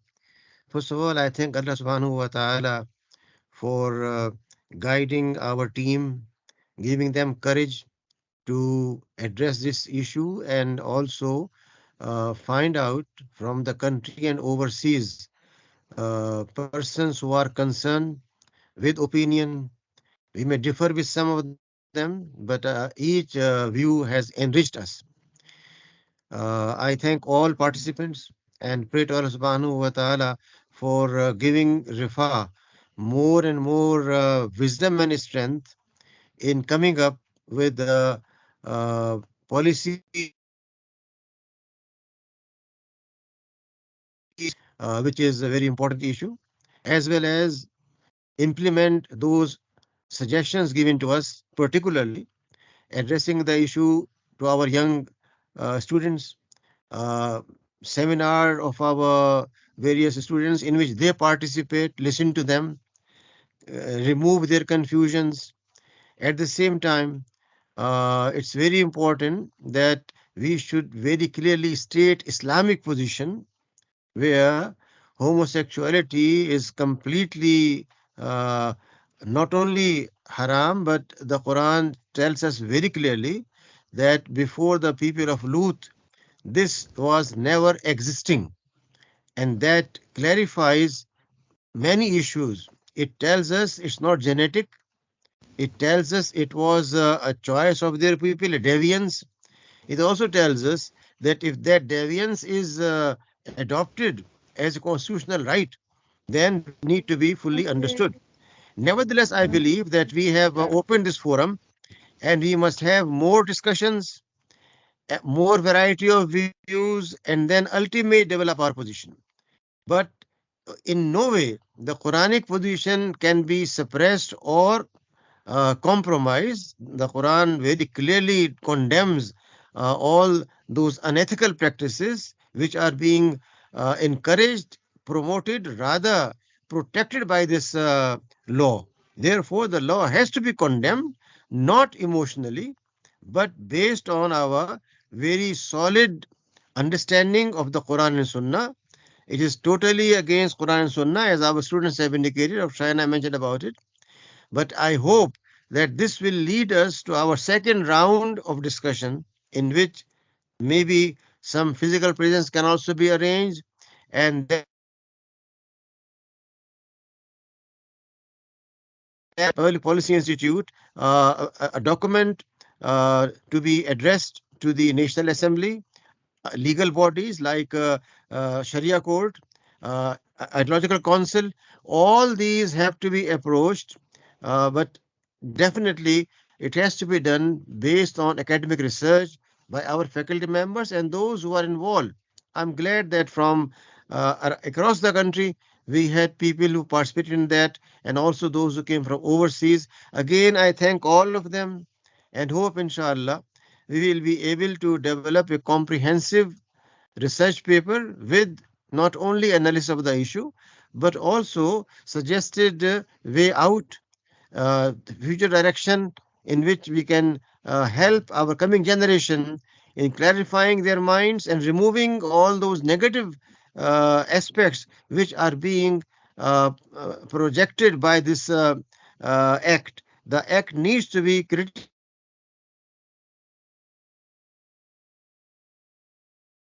I appreciate again and thank Dr. Qasif Firdaus, her team, and all those who participated and make comments. May Allah bless all of you and keep us on right path. Wa akhirna bil alamin. Jazakallah, sir. Um, with this, I think there remains nothing to be added for now. With your kind permission, Dr. Kausif Firdaus, I'd like to conclude today's session. With Gigi. See. We're very thankful to all the participants, all the speakers who had joined us from different places. And once again, we are very grateful to the listeners also for being very, very patient and sharing their time with us. And still, if we were unable to hear from you, your feedback or your comments or any of the suggestions that were not discussed in today's session, we would definitely welcome you all to please convey them to us. और इसके साथ हम आज के round table conference का इख्तिताम करते हैं। दुआ के साथ हम इख्तिताम कर लेते हैं।